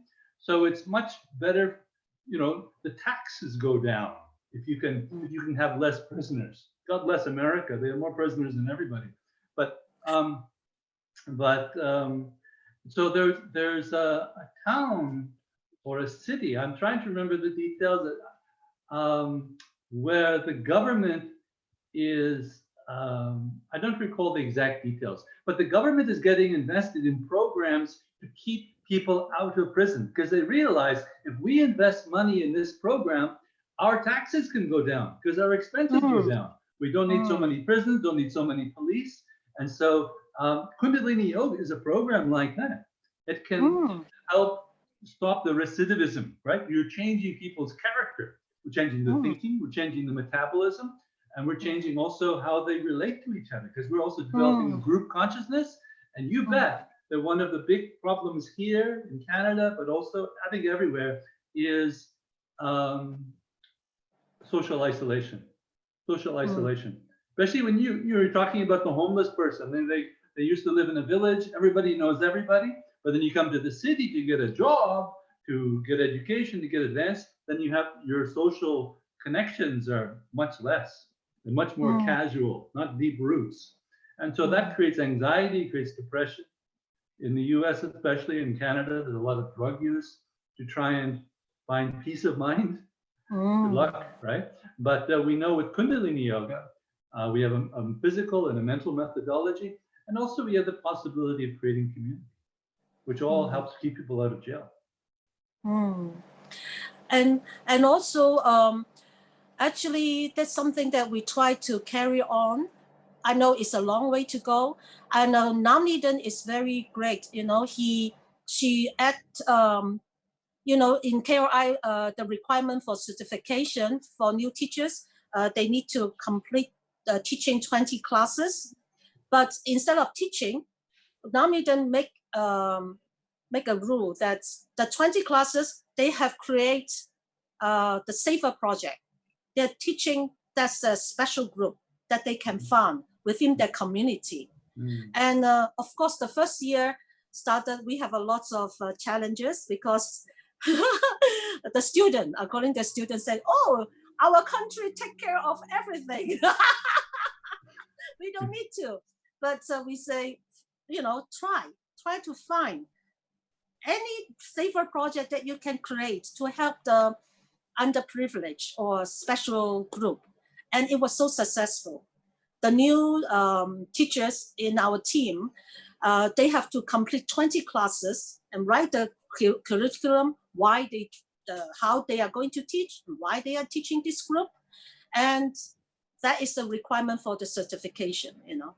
I found that this is very, very helpful. And also it deepened the teaching, the core teaching of Kundalini Yoga, as taught by Yogi Bhajan, really, really. So, and help, how to say, elevate the consciousness of the new teacher a lot. Right. So that's my experience. Narayan Kaur, anything you like to say? En cuanto al SEBA, bueno, nosotros ahora en San Martín de los Andes estuvimos haciendo langar, pero no hay gente en situación de la calle como en Buenos Aires. Y entonces la gente era interesante porque la gente venía a almorzar solamente porque buscaban compañía, no era gente que necesitaba puntualmente comida, pero la comida era lo que los unía en una mesa grande, larga, y donde todos podían conversar. Por ahí venía un hombre con sus niños chiquititos que estaba sin su esposa, y el langar tal vez era como la excusa de juntarnos y de poder conversar unos con otros. Fue muy, muy, muy lindo eso durante varios años acá en San Martín, y siempre se necesita mucha gente sosteniendo, ¿no? Entonces lo interesante también de nuestro pilar que Yogi Bhajan nos dio fue como donde nosotros construimos nuestra vida, ¿no? A través de este servicio en comunidad, donde necesitamos juntarnos unos con otros, porque cuando enseñamos, sí estoy yo sola y esta no sé, parte del servicio, que es como el pilar más grande en nuestra comunidad, es donde nos conectamos unos con otros, y creo que eso es lo que nos da la fuerza para poder llegar a la gente, ¿no? En necesidades básicas, que no es solamente una clase, sino que realmente es ver de qué manera podemos llegar a lo que el otro está necesitando. Como dice Angad, siempre hay algo en la sociedad que las personas están necesitando, que no es comida, no es algo físico, ¿no? Pero lo físico es la excusa para poder llegar a esta otra parte. Entonces, eso es esto. Bueno, esta formación de hoy es en Cuba, donde mi marido está enseñando, y es una formación por SEBA. Gracias a Dios que el COVID también nos trajo una ola de cosas nuevas, como enseñar a través de internet. Viajar a Cuba era un costo enorme, y ahora gracias a esto realmente podemos hacerlo online, si bien faltan otras cosas, pero también hay otras que no se podrían llegar si no fuera por esta forma online, y ellos en realidad lo que hacen es juntar dinero para poder agruparse, porque por ejemplo en Cuba una de las cosas más difíciles son justamente los servicios como internet, algo básico que todos tenemos hoy día en un celular. Ellos tampoco, no es tan fácil, tienen WhatsApp desde el año pasado porque no tenían acceso. Entonces, además de vivir un régimen, viven una dictadura y además viven muchas carencias a nivel social, muchísimas. Entonces, de hecho, tuvimos que suspender varias veces porque no tenían conexión a internet. Y ellos pagan datos móviles porque no tienen fibra óptica, tienen solamente internet por satélite. Parece que Estados Unidos no les permite, bueno, problemas de gobierno, no les permite usar los cables, entonces solamente tienen satelital y pagan entre todos algunos gigas de celular para conectarse en un lugar. Y eso que para nosotros es normal, para ellos es muchísimo dinero. Es como un lujo tener internet. Incluso tienen bloqueados los sitios donde pueden conectarse, así que conectarse a través de Zoom fue como que tienen que bajarse plataformas que hagan como piratear, ¿no? Lo que se llama en Argentina, para poder acceder a Zoom, porque no es una plataforma que tengan de manera legal. Entonces, es muy interesante, ¿no? Como, por ejemplo, en Argentina todo el tiempo nos quejamos del gobierno, el dinero, la plata, la corrupción, y escucharlos, por ejemplo, África, o que también qué sucede en China, qué sucede en Cuba, ¿no? Somos hermanos. Entonces, ¿cómo podemos realmente apoyar con todo esto que nosotros tenemos a las personas que lo están necesitando? Joe Biden dio esto porque dijo, es la tecnología de Acuario, van a necesitar esto en esta época. Y toda esta situación recién empieza. Por eso, finalmente, toda esta cuestión en nuestro Dharma, en nuestra comunidad, para mí en lo personal queda en segundo plano, porque hay tanto por hacer y hay tanto donde poner la energía para que realmente las cosas funcionen, que eso es un problema de ellos en este momento para mí, ya no es mi problema.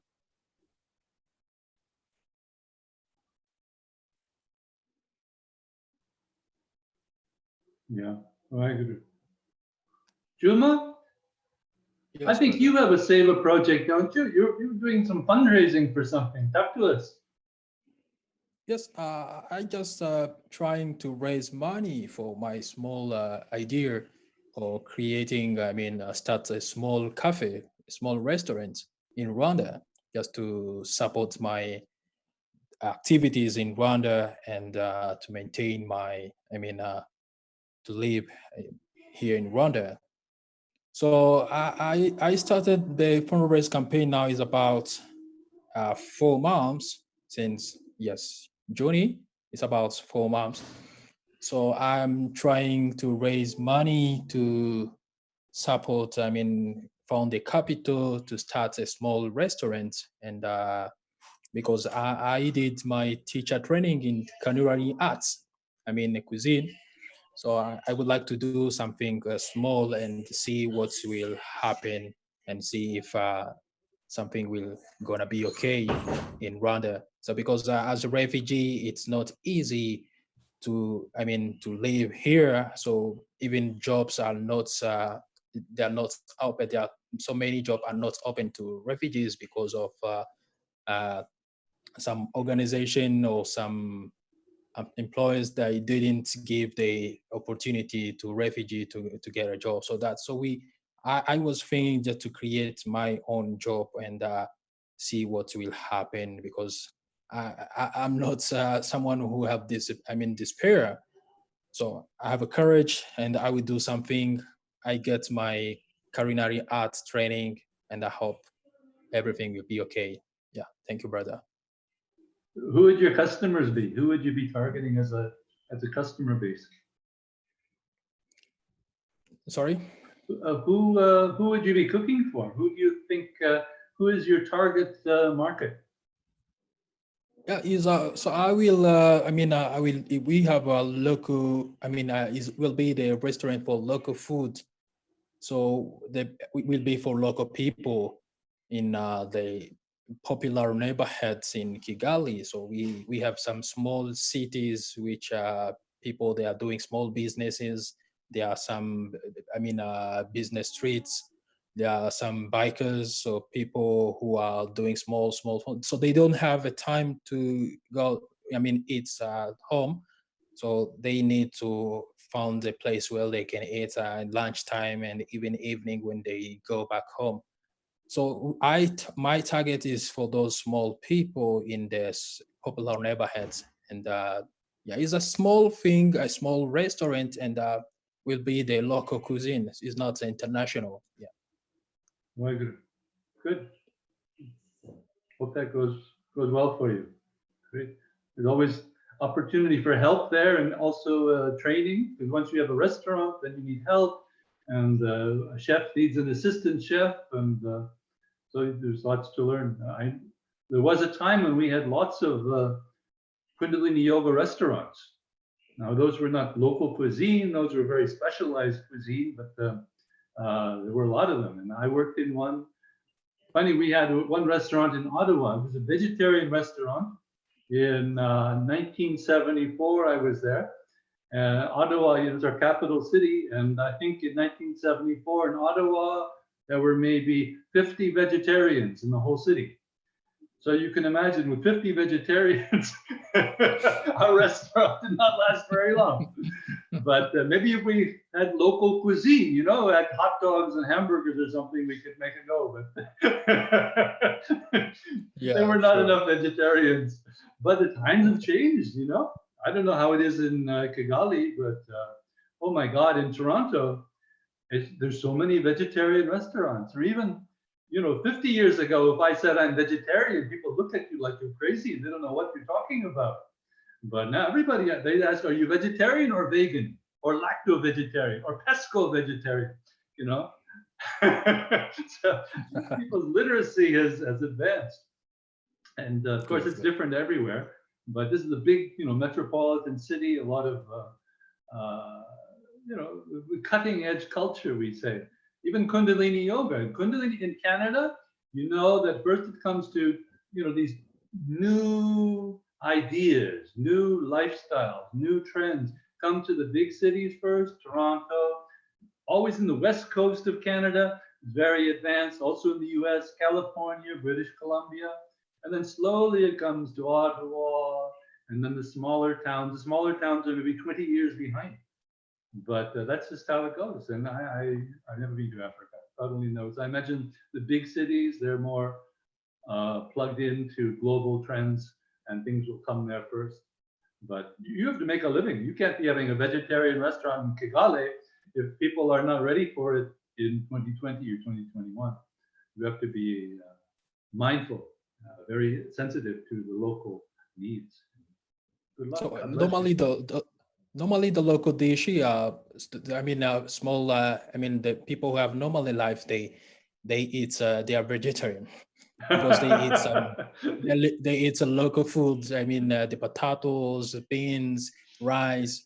So because they say that we don't have money to buy meat, so they don't. So most of them they are vegetarian. So they, maybe those who are eating meat, they can eat meat once a week. So they are not really, I mean, they are, I can say they are half vegetarians because we eat local foods with from the ground. Yeah. Meat is rich people's food, and it's also rich food, and it makes your arteries clogged up. So the rich people, sometimes they die first. Poor people's food, you live longer. God bless. God bless. Thank you so much. And Anybody I has have any? one. You have something you want to share? Go. Yes, I have one question. So I have my manual, Yogi, with the Kundalini manuals, and I'm really inspired by what is written here. Is the I don't see if you can see. So you know the book. Yeah. So is the speech? Yeah, it's the speech of Yogi Bhajan, but it's written in French. So it's written in French. Fantastic. I was very interested with this speech of Yogi Bhajan. I don't know if it's really all the speech of Yogi Bhajan, but it talks about the year of 2015. Il disait en 2013 la population. Je peux dire, can I read in French or is it good? No. My French is okay, not that great. Okay, can you speak in English? Yeah, I'm sorry, I have also the English one. I can try to read. My English not best, is not good as French. So it says that by the year of 2015, the world population will be 7 billion. The change in technology, ecology, and sociology will be huge. The chaos of information in the computer age will make it difficult for people to cope with their daily lives. The body and mind and spirit will have to be recognized to meet this natural human phenomenon. Every human, no matter to which religion they belong, will face a reality in the future where they will need a strong, healthy nervous system. They will need a mentally clarity and the backup of spiritual strength to face this coming world. We can say with confidence, the only way to do this is through yogic technique by which body and mind and spirit can be enhanced. To sustain themselves, tomorrow individuals must have yogic training. It is a need of the time. By the year 2015, 40 and 60% of population will be practicing yoga. People will see that those who practicing yoga are bright and beautiful, calm and peaceful. They will recognize that the yogic community is sincere, dependable, serving and giving. Yoga with its easy system is going to prevail. We clearly see this trend and it will lead to the end of the human insanity and the prevalence of yogic glory. Yoga is a science for all humanity. It is a custodian of the human grace and radiance. It holds a great future for every human being. It brings mental caliber and for purpose and prosperity of life. The future of yoga is bright, bountiful, and blissful. So it says that it's written by Yogi Bhajan, April 1999.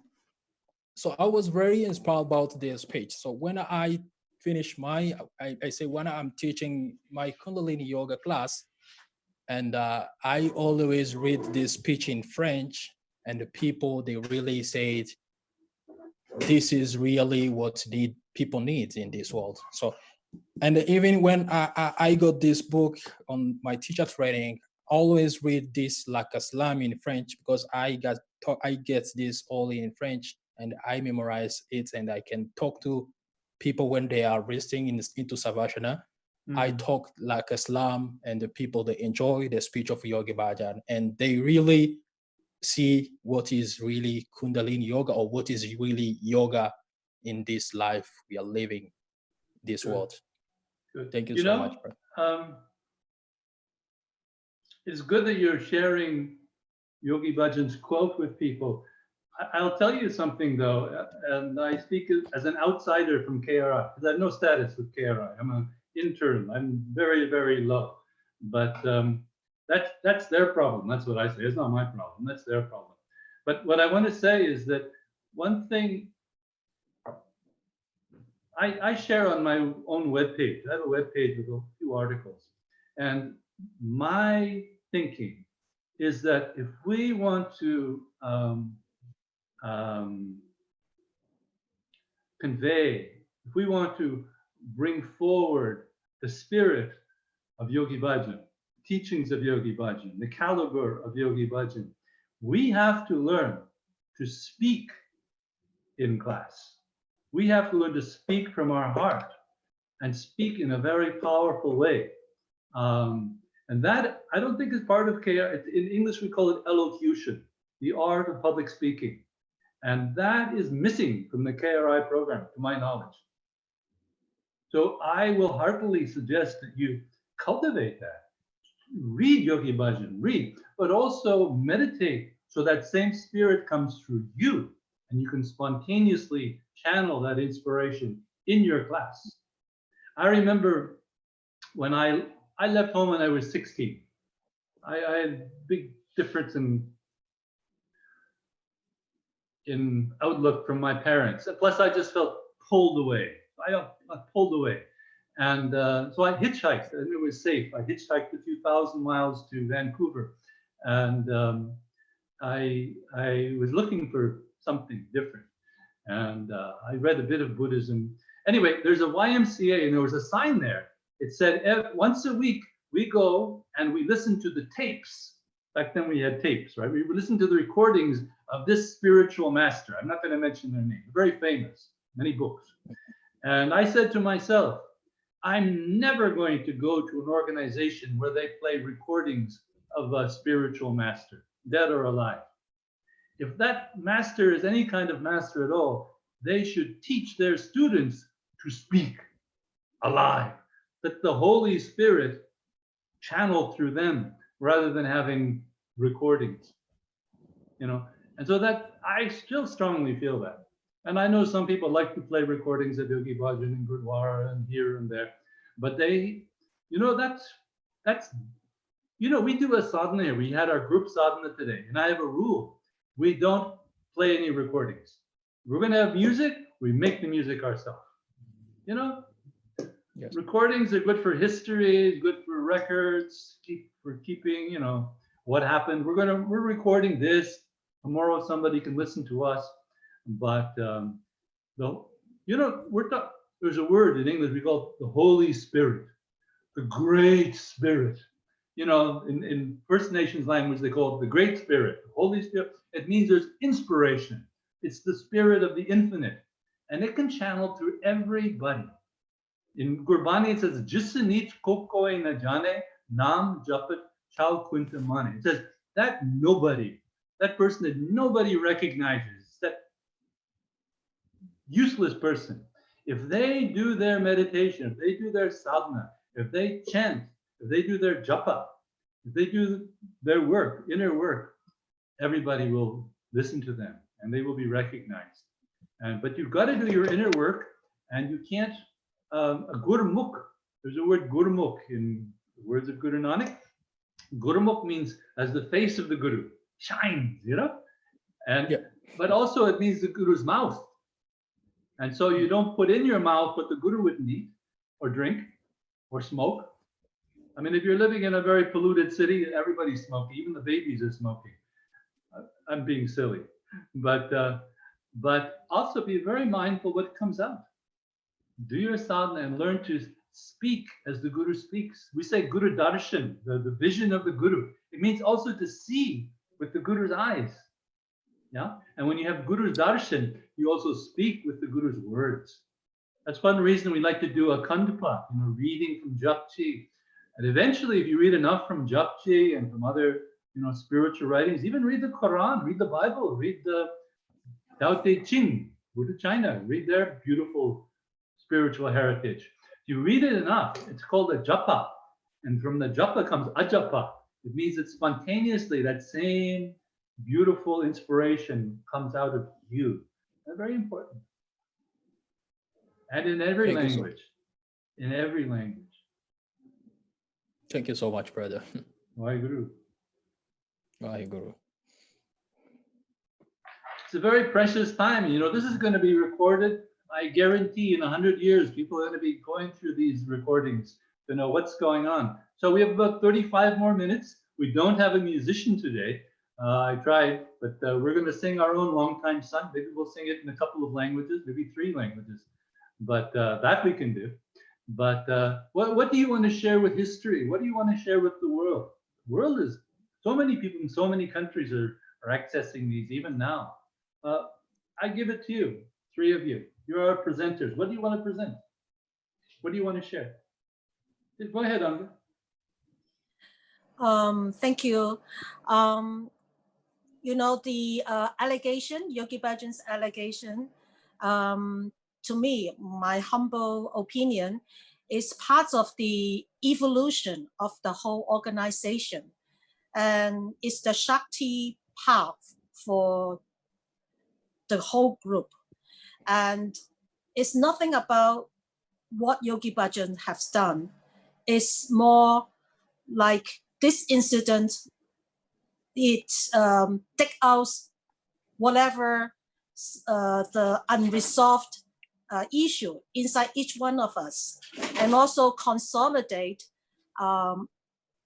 each one of us our dedication and devotion on this path, whether we are continue or to follow Yogi Bhajan's teaching, or we just go sideways or just leave.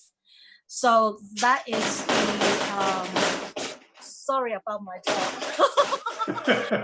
I stop first. I'm sorry about my dog. Okay. So that is for everyone. Yes. Thank you. Very good. Very good. Oh, so my dogs managed to open the door. Bam, bam, bam. They come in. The big dog? Is it a big dog? No, small dogs. So that's what I'm trying to tell everyone.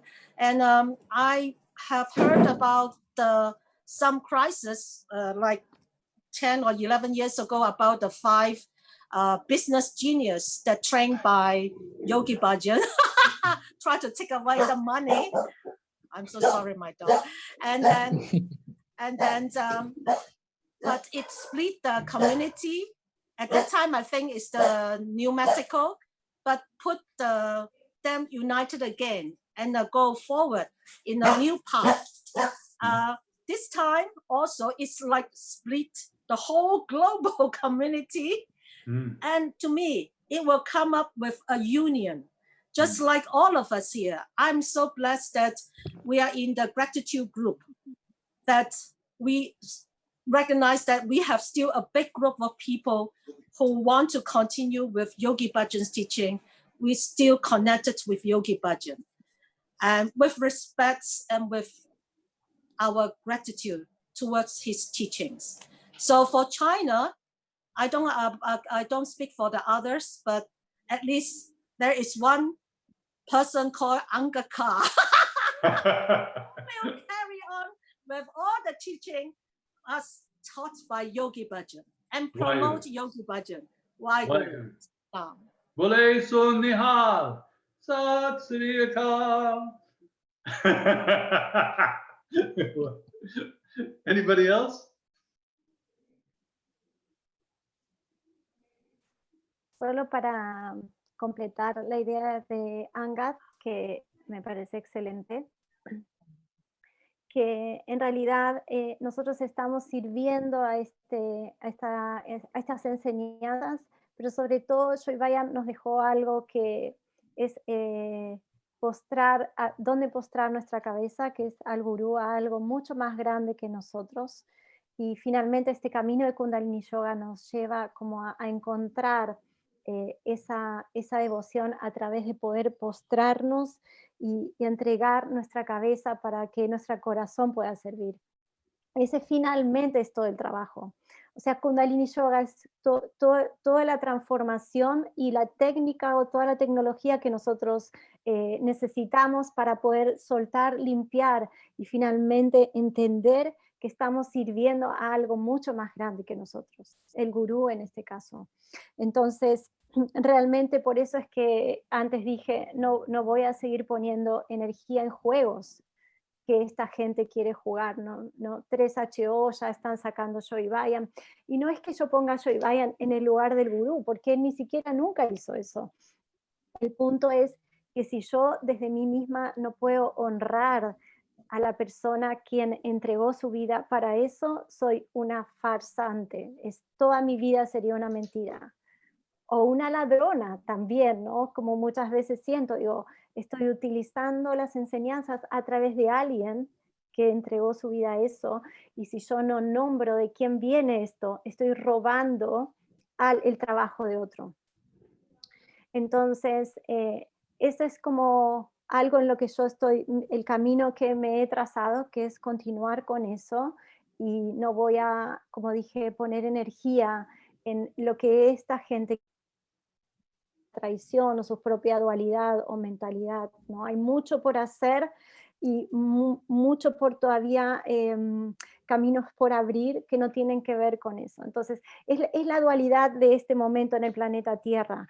¿Dónde voy a poner mi energía? ¿En quejarme o en discutir, o realmente en lo que tengo que hacer y lo que cada uno siente en su corazón, que es su destino finalmente, ¿no? A través de Kundalini Yoga o lo que sea. Así que muchísimas gracias, Guru Fata, por esta oportunidad. Me encantó conocerlos a cada uno de ustedes. Gracias por mostrarnos la situación en África. Gracias por mostrarnos China y conocerlo y conocer toda la Sangat de ustedes. Así que mis bendiciones y estoy al servicio de todo lo que ustedes necesiten en lo que pueda. Gracias. Vaheguru. Satnam. Thank you for sharing. I think we're all in awe. Djuma, what's the word from Rwanda? Now it's cool in Rwanda, so we. What's the word? What do you have to say from Rwanda? What is your message? Yeah. For Rwanda, Rwanda is one of the peaceful country in Africa. So, and the community in Rwanda, they are not really open to yoga practice, but there are some who they know a little bit about yoga because they traveled maybe, and so really the community, local people in Rwanda community, they don't have any idea about yoga. And so we trying our best with the center, our center in Kigali. So we have one center, a yoga studio in Kigali. We give a different type of yoga.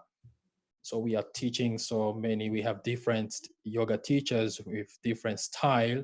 There are Kundalini, Vinyasa, Hatha Yoga, and so many other 3 yogas. So what we are just doing, we are just, talk to people the benefits of yoga, no matter what type of yoga you are teaching.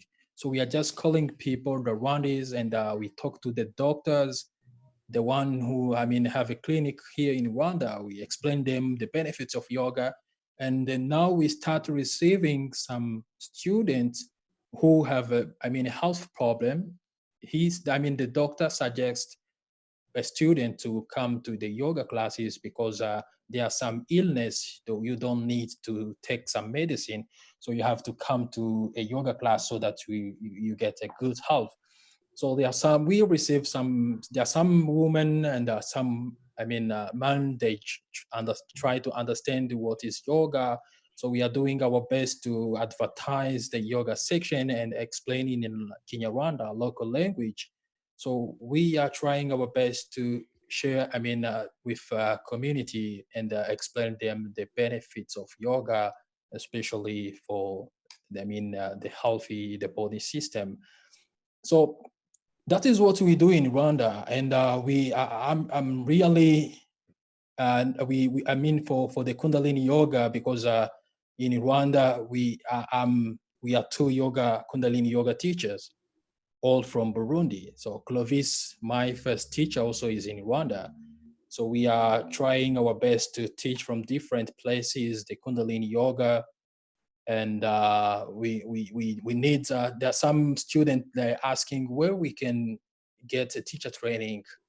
So because they saw, in the internet, the Kundalini yoga teacher training is very expensive.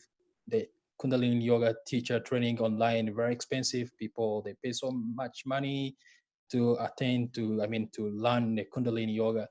So maybe we hope after Corona, maybe there will be some international Kundalini yoga teachers.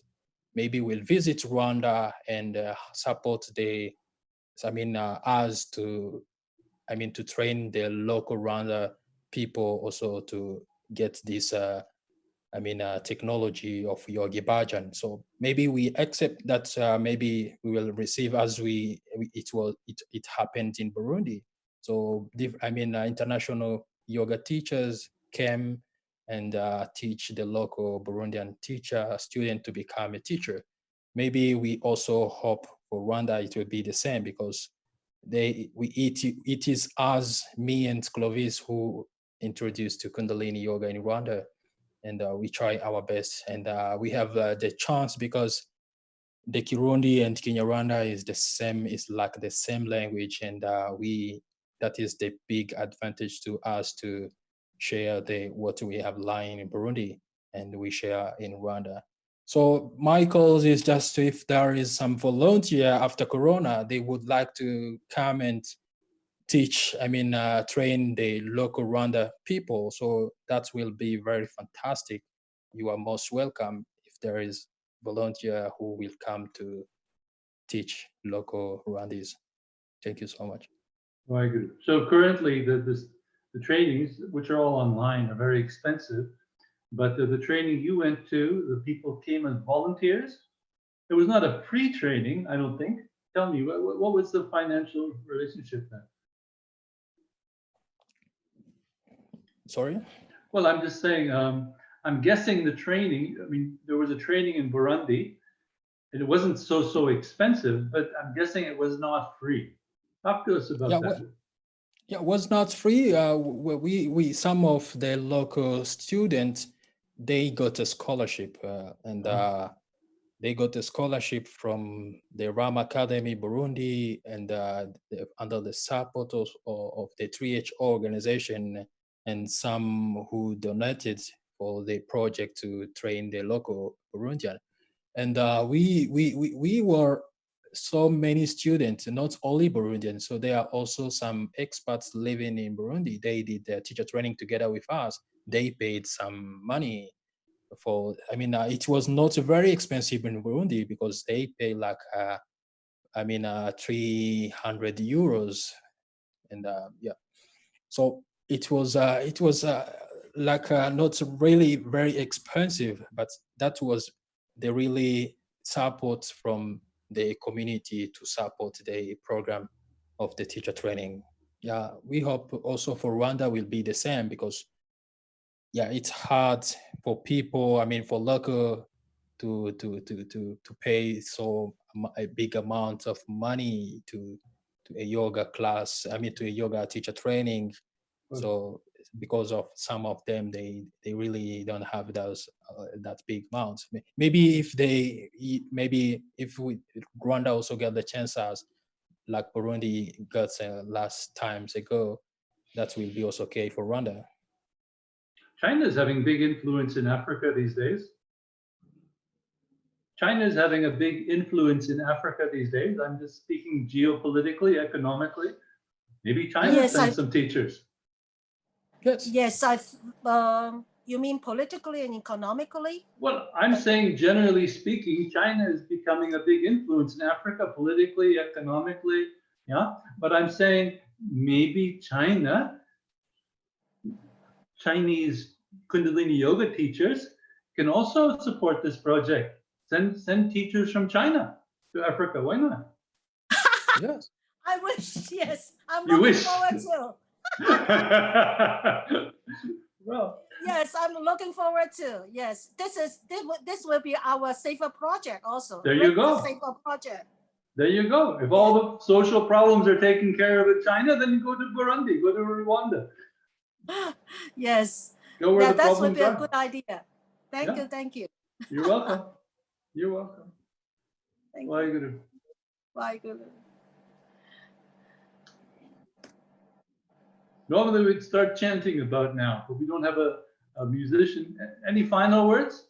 We don't have to go till 3 o'clock. Or my time, it's whatever time it is, wherever you are. Any final words?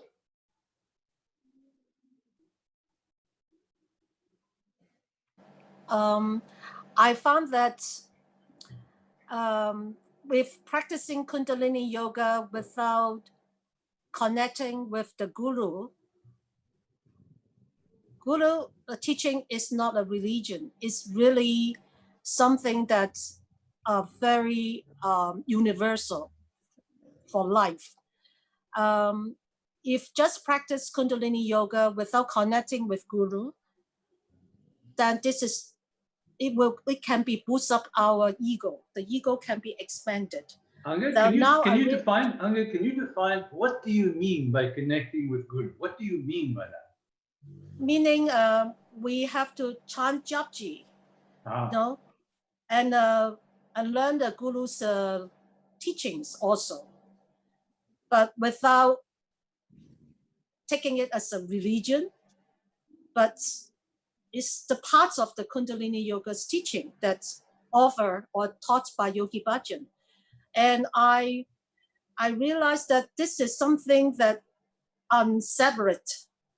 To me, it's a complete way, because only practice Kundalini Yoga can make someone's ego even bigger. But with the Guru's teaching, that's really inside us, bring the true humanity out of us, that make our ego to listen to our heart, or the brain you listen to our heart, or serve our heart, or serve our soul. I think this is the core teaching of Kundalini Yoga as taught by Yogi Bhajan. So when I found that KRI is trying to separate from SSSC, I don't know, it's something not complete. It's just like the Kundalini Yoga is one piece and the arm try to detach from the body. That's how I feel. And also I found that that's why I have been inviting a lot of teachers, the senior teachers into China, because I found that Yogi Bhajan is not giving the whole thing to one person, but to many, many pioneers. And through their lives, they shape themselves or make themselves become one of the shining aspects of this diamond of Kundalini Yoga. So to me, Kundalini Yoga, we have to learn from different teachers, many different teachers, especially from the pioneers, the seniors, or the Yogi Bhajan's first generation, because all of you are the walking wisdom and the walking teaching for us to follow, especially for us who have never met Yogi Bhajan. And to me personally, because Yogi Bhajan wrote to me, I have to teach Chinese cold shower. This is a huge project for me because in Chinese tradition, medicine, traditional Chinese medicine, cold shower is not a good idea.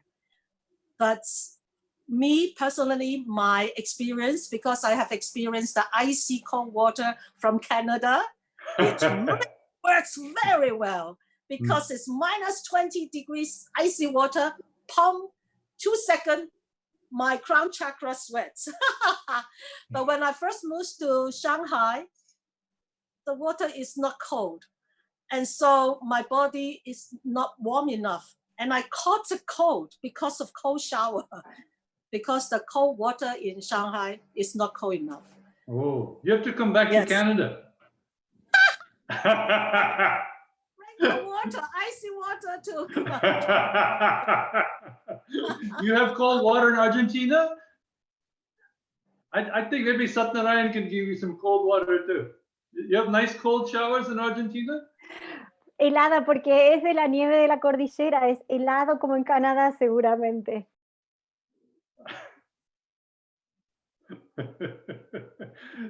We can have a save a project, Djuma, bring color. Djuma to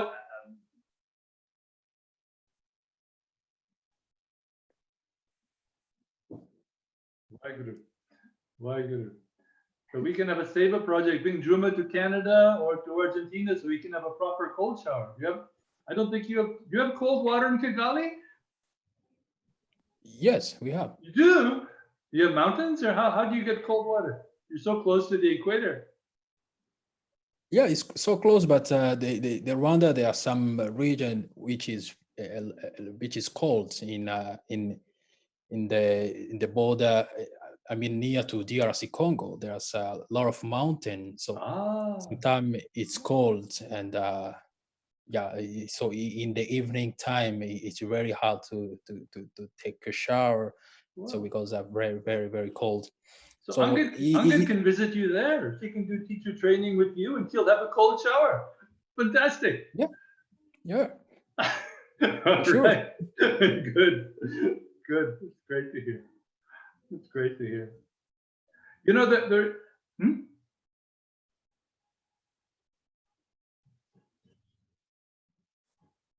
Yeah.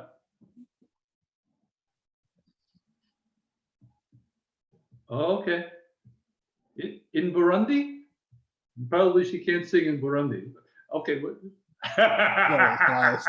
I'm joking. I know Satbirkar very well. God bless you, Satbirkar. We'll figure it out. Thank you. Yeah, the issue comes up of religion. I know there's a sensitive point for you in Burundi. It could be a sensitive point in China also, because Sikh Dharma is not recognized. Huh? Sikh Dharma was not recognized here either. You know, there's a funny story that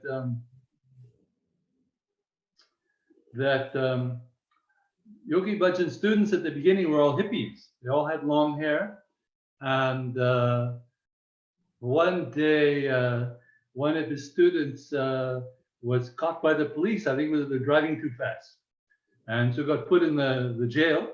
And usually, what they did in those days, if you have long hair, the police they cut your hair, and so they didn't want that. And they knew Yogi Bhajan was saying you should keep your hair, and so somehow they made a phone call. Yogi Ji came, and I think all they didn't have turbans back then. They had a towel. So they gave the guy a towel to put over his head, looked almost like a turban. And Yogi had to convince the police. He had to put in writing that Sikh Dharma is a religion, so that the police would leave the guy alone and leave his hair. But you know, we can play. Is it a religion or is it not a religion? When it's convenient for us, we can call it a religion. Because I know I've had human rights cases too. You know, we have a Sikh Minister of Defense now. Sikh, Punjabi Sikh with a turban. But the reason he has that, one reason he has that, by the grace of God, is that I made some trouble. I knew that in the US, there were people in the army doing Kundalini yoga and wanting to keep the hair and wanting to adopt Sikh Dharma as a way of life. And so I was challenged one day to do something meaningful, something memorable. So I said, well, let me try that. So I tried to join the army in Canada. I didn't want to join, but I just for fun.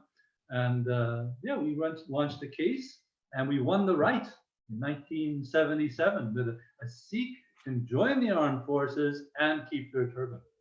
Up to that, Sikhs were hardly recognized here either, or in the US. People didn't know what a Sikh is. But now, you know, it helps to have recognition. But the root of it, the thing that sometimes we forget, because I know there's a lot of people crazy about religion. You have crazy Catholics, crazy Sikhs, crazy Muslims, crazy Buddhists, you know, no center. But the center of Sikh Dharma, the center, and I've studied this. You can get my book, The Essential Guru Sikh Yogi, which is full of Guru Nanak's writings and Guru Angad and so Guru Arjan, and these are, and Sikh history also. There's a very researched piece of resource. The core of it, Bhai Gur Das was the first Sikh historian, and he lived in the time of Guru Arjan. And he said, what Guru Nanak did, in his first verse, he said, this is what Guru Nanak did. He taught Satnam. What is Satnam? Nam is an identity. You know, we all have our names, we have our identification, birth certificate. But the core of it, Sat means true. So it means your true identity. Your real identity. What does that mean? It means be yourself. I'm working on a scientific paper now, you know, on psychology. We call it intrinsic being. We have intrinsic motivation. There are papers already on intrinsic motivation. That means when you do what you feel authentically called to do, not what somebody threatens you about or somebody bribes you to do. It's what you do, like a 3-year-old. 3-year-old does what they want to do. And we were all 3 years old once, right? So Narayan, were you 3 years old once? I just want to check. Reality, were you 3 years old once? Oh, okay, just checking, just checking. You know, we were all there, and then we lost it. We became adulterated, right? We got mixed up. But I'm just suggesting that that is the core of Sikh Dharma. Just be yourself, be true. And it's a lot of work for an adult to be themselves. It's a lot of work because everybody's drinking, partying, worrying, hassling, getting into controversy. You know, 3-year-olds don't do that. Even Guru Nanak, we just did Japji this one. Kele sagal jagat. The whole world is at play. Only some people, their play is very serious and deadly and very miserable. But you know, as a yogi, you have fun. You play. You really play. And so that's the core. That's the core of it. And just around that core is your body, which is the temple. And we just recognize there's an ecology in that temple, and just leave it alone. Leave it alone. You know, that's part of the problem with Buddhism. And I know Buddhism is very popular these days, that they won't leave their body alone. They won't leave themselves alone. And we say, you are perfect. Just your habits are crazy. Change your habits so they complement your being, which is perfect. So that is Sikh Dharma in a nutshell. And it's not a big religious thing. It's very, very simple, but it's hard. It's hard. And easily misunderstood. People will say, oh, they're in a religion. But I had the most sweet experience. I had a couple of little Chinese. You know, we have a very multicultural situation here. And I had a couple of very sweet Chinese children come to me one day. They must have immigrated from someplace. And they were maybe 6, 7, and 8 years old. And they asked me, are you a genie? And I say, no, I'm not a genie. But I look at them, I can read their aura too. And they say, this guy is lying. I said, that's no good. A lying genie, I'm making a bad reputation for all the genies now. So, okay, I'm a genie. I know what a genie has to do. It has to give 3 wishes, right? Okay, so I say, well, what are your 3 wishes? And so the older girl, she says, I want to be a princess. So what do I do, right?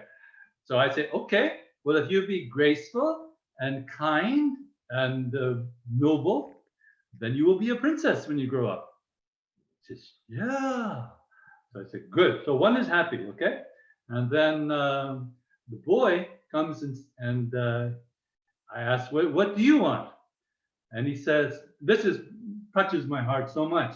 So his sister's going to be a princess, right? He says, I want to be a guard for my princess sister. I want to guard her. Oh my God. So I said, okay, well, if you be noble and brave and kind, you get your wish. And then I asked the little sister, what would you like? And, you know, family dynamics. So I go, I don't want anything. So I said, okay. But after about 30 seconds, she changed her mind. She says, I want to be a princess too. And I said, okay. So if you be noble and brave and kind, then graceful, then you will also be a princess. And so they were happy then. And this genie is not a liar. But you know, all because of the bana, you know how I dress. I dress different. If I had jeans and ponytail, nobody would ask me those questions. It's magical. It's a very beautiful, very sweet way of life. Vaheguru. So, shall we finish on that note? Any final words?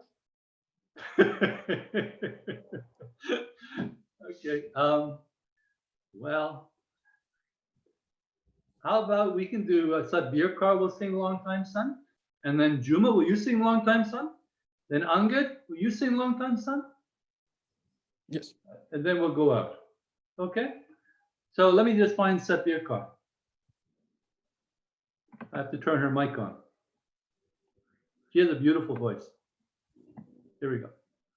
Allowed to talk. Okay, Sadbirkar, you're on.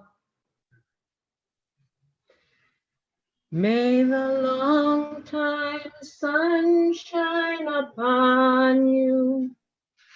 All love surround you. And the pure light within you guide your way on. May the long time sun sun shine upon you. All love surround you, and the pure light within guide your way on, guide your way on, guide your way on.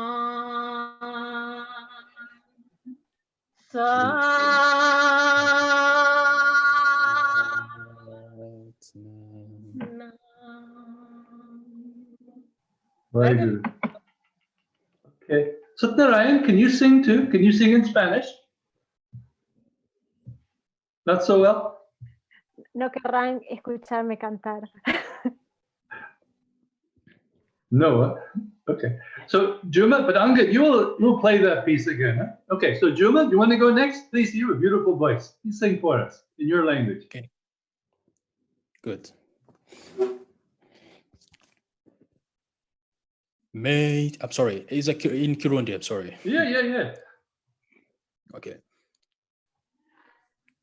Igihe kirekire izuba ry'amaho ribamurikira mukikujwe n'urukundo rwose, umucyo w'ukuri uri muri mwebwe ubamurikire mu nzira yanyu. Igihe kirekire izuba ry'amaho ribamurikira mukikujwe n'urukundo rwose, umucyo w'ukuri uri muri mwebwe ubamurikire mu nzira yanyu, ubamurikire mu nzira yanyu. Satna.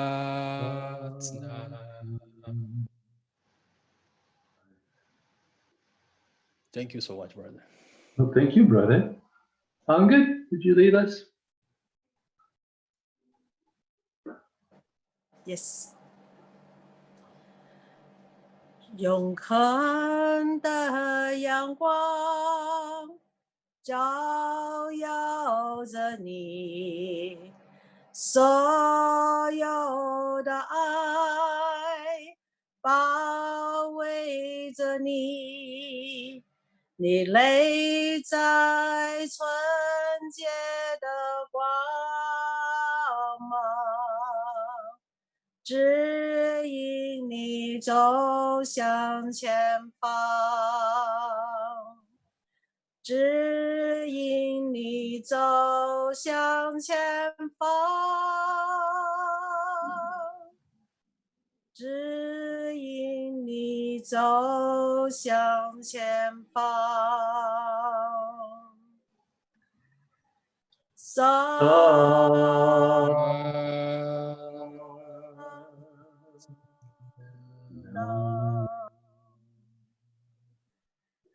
Thank you, Creator.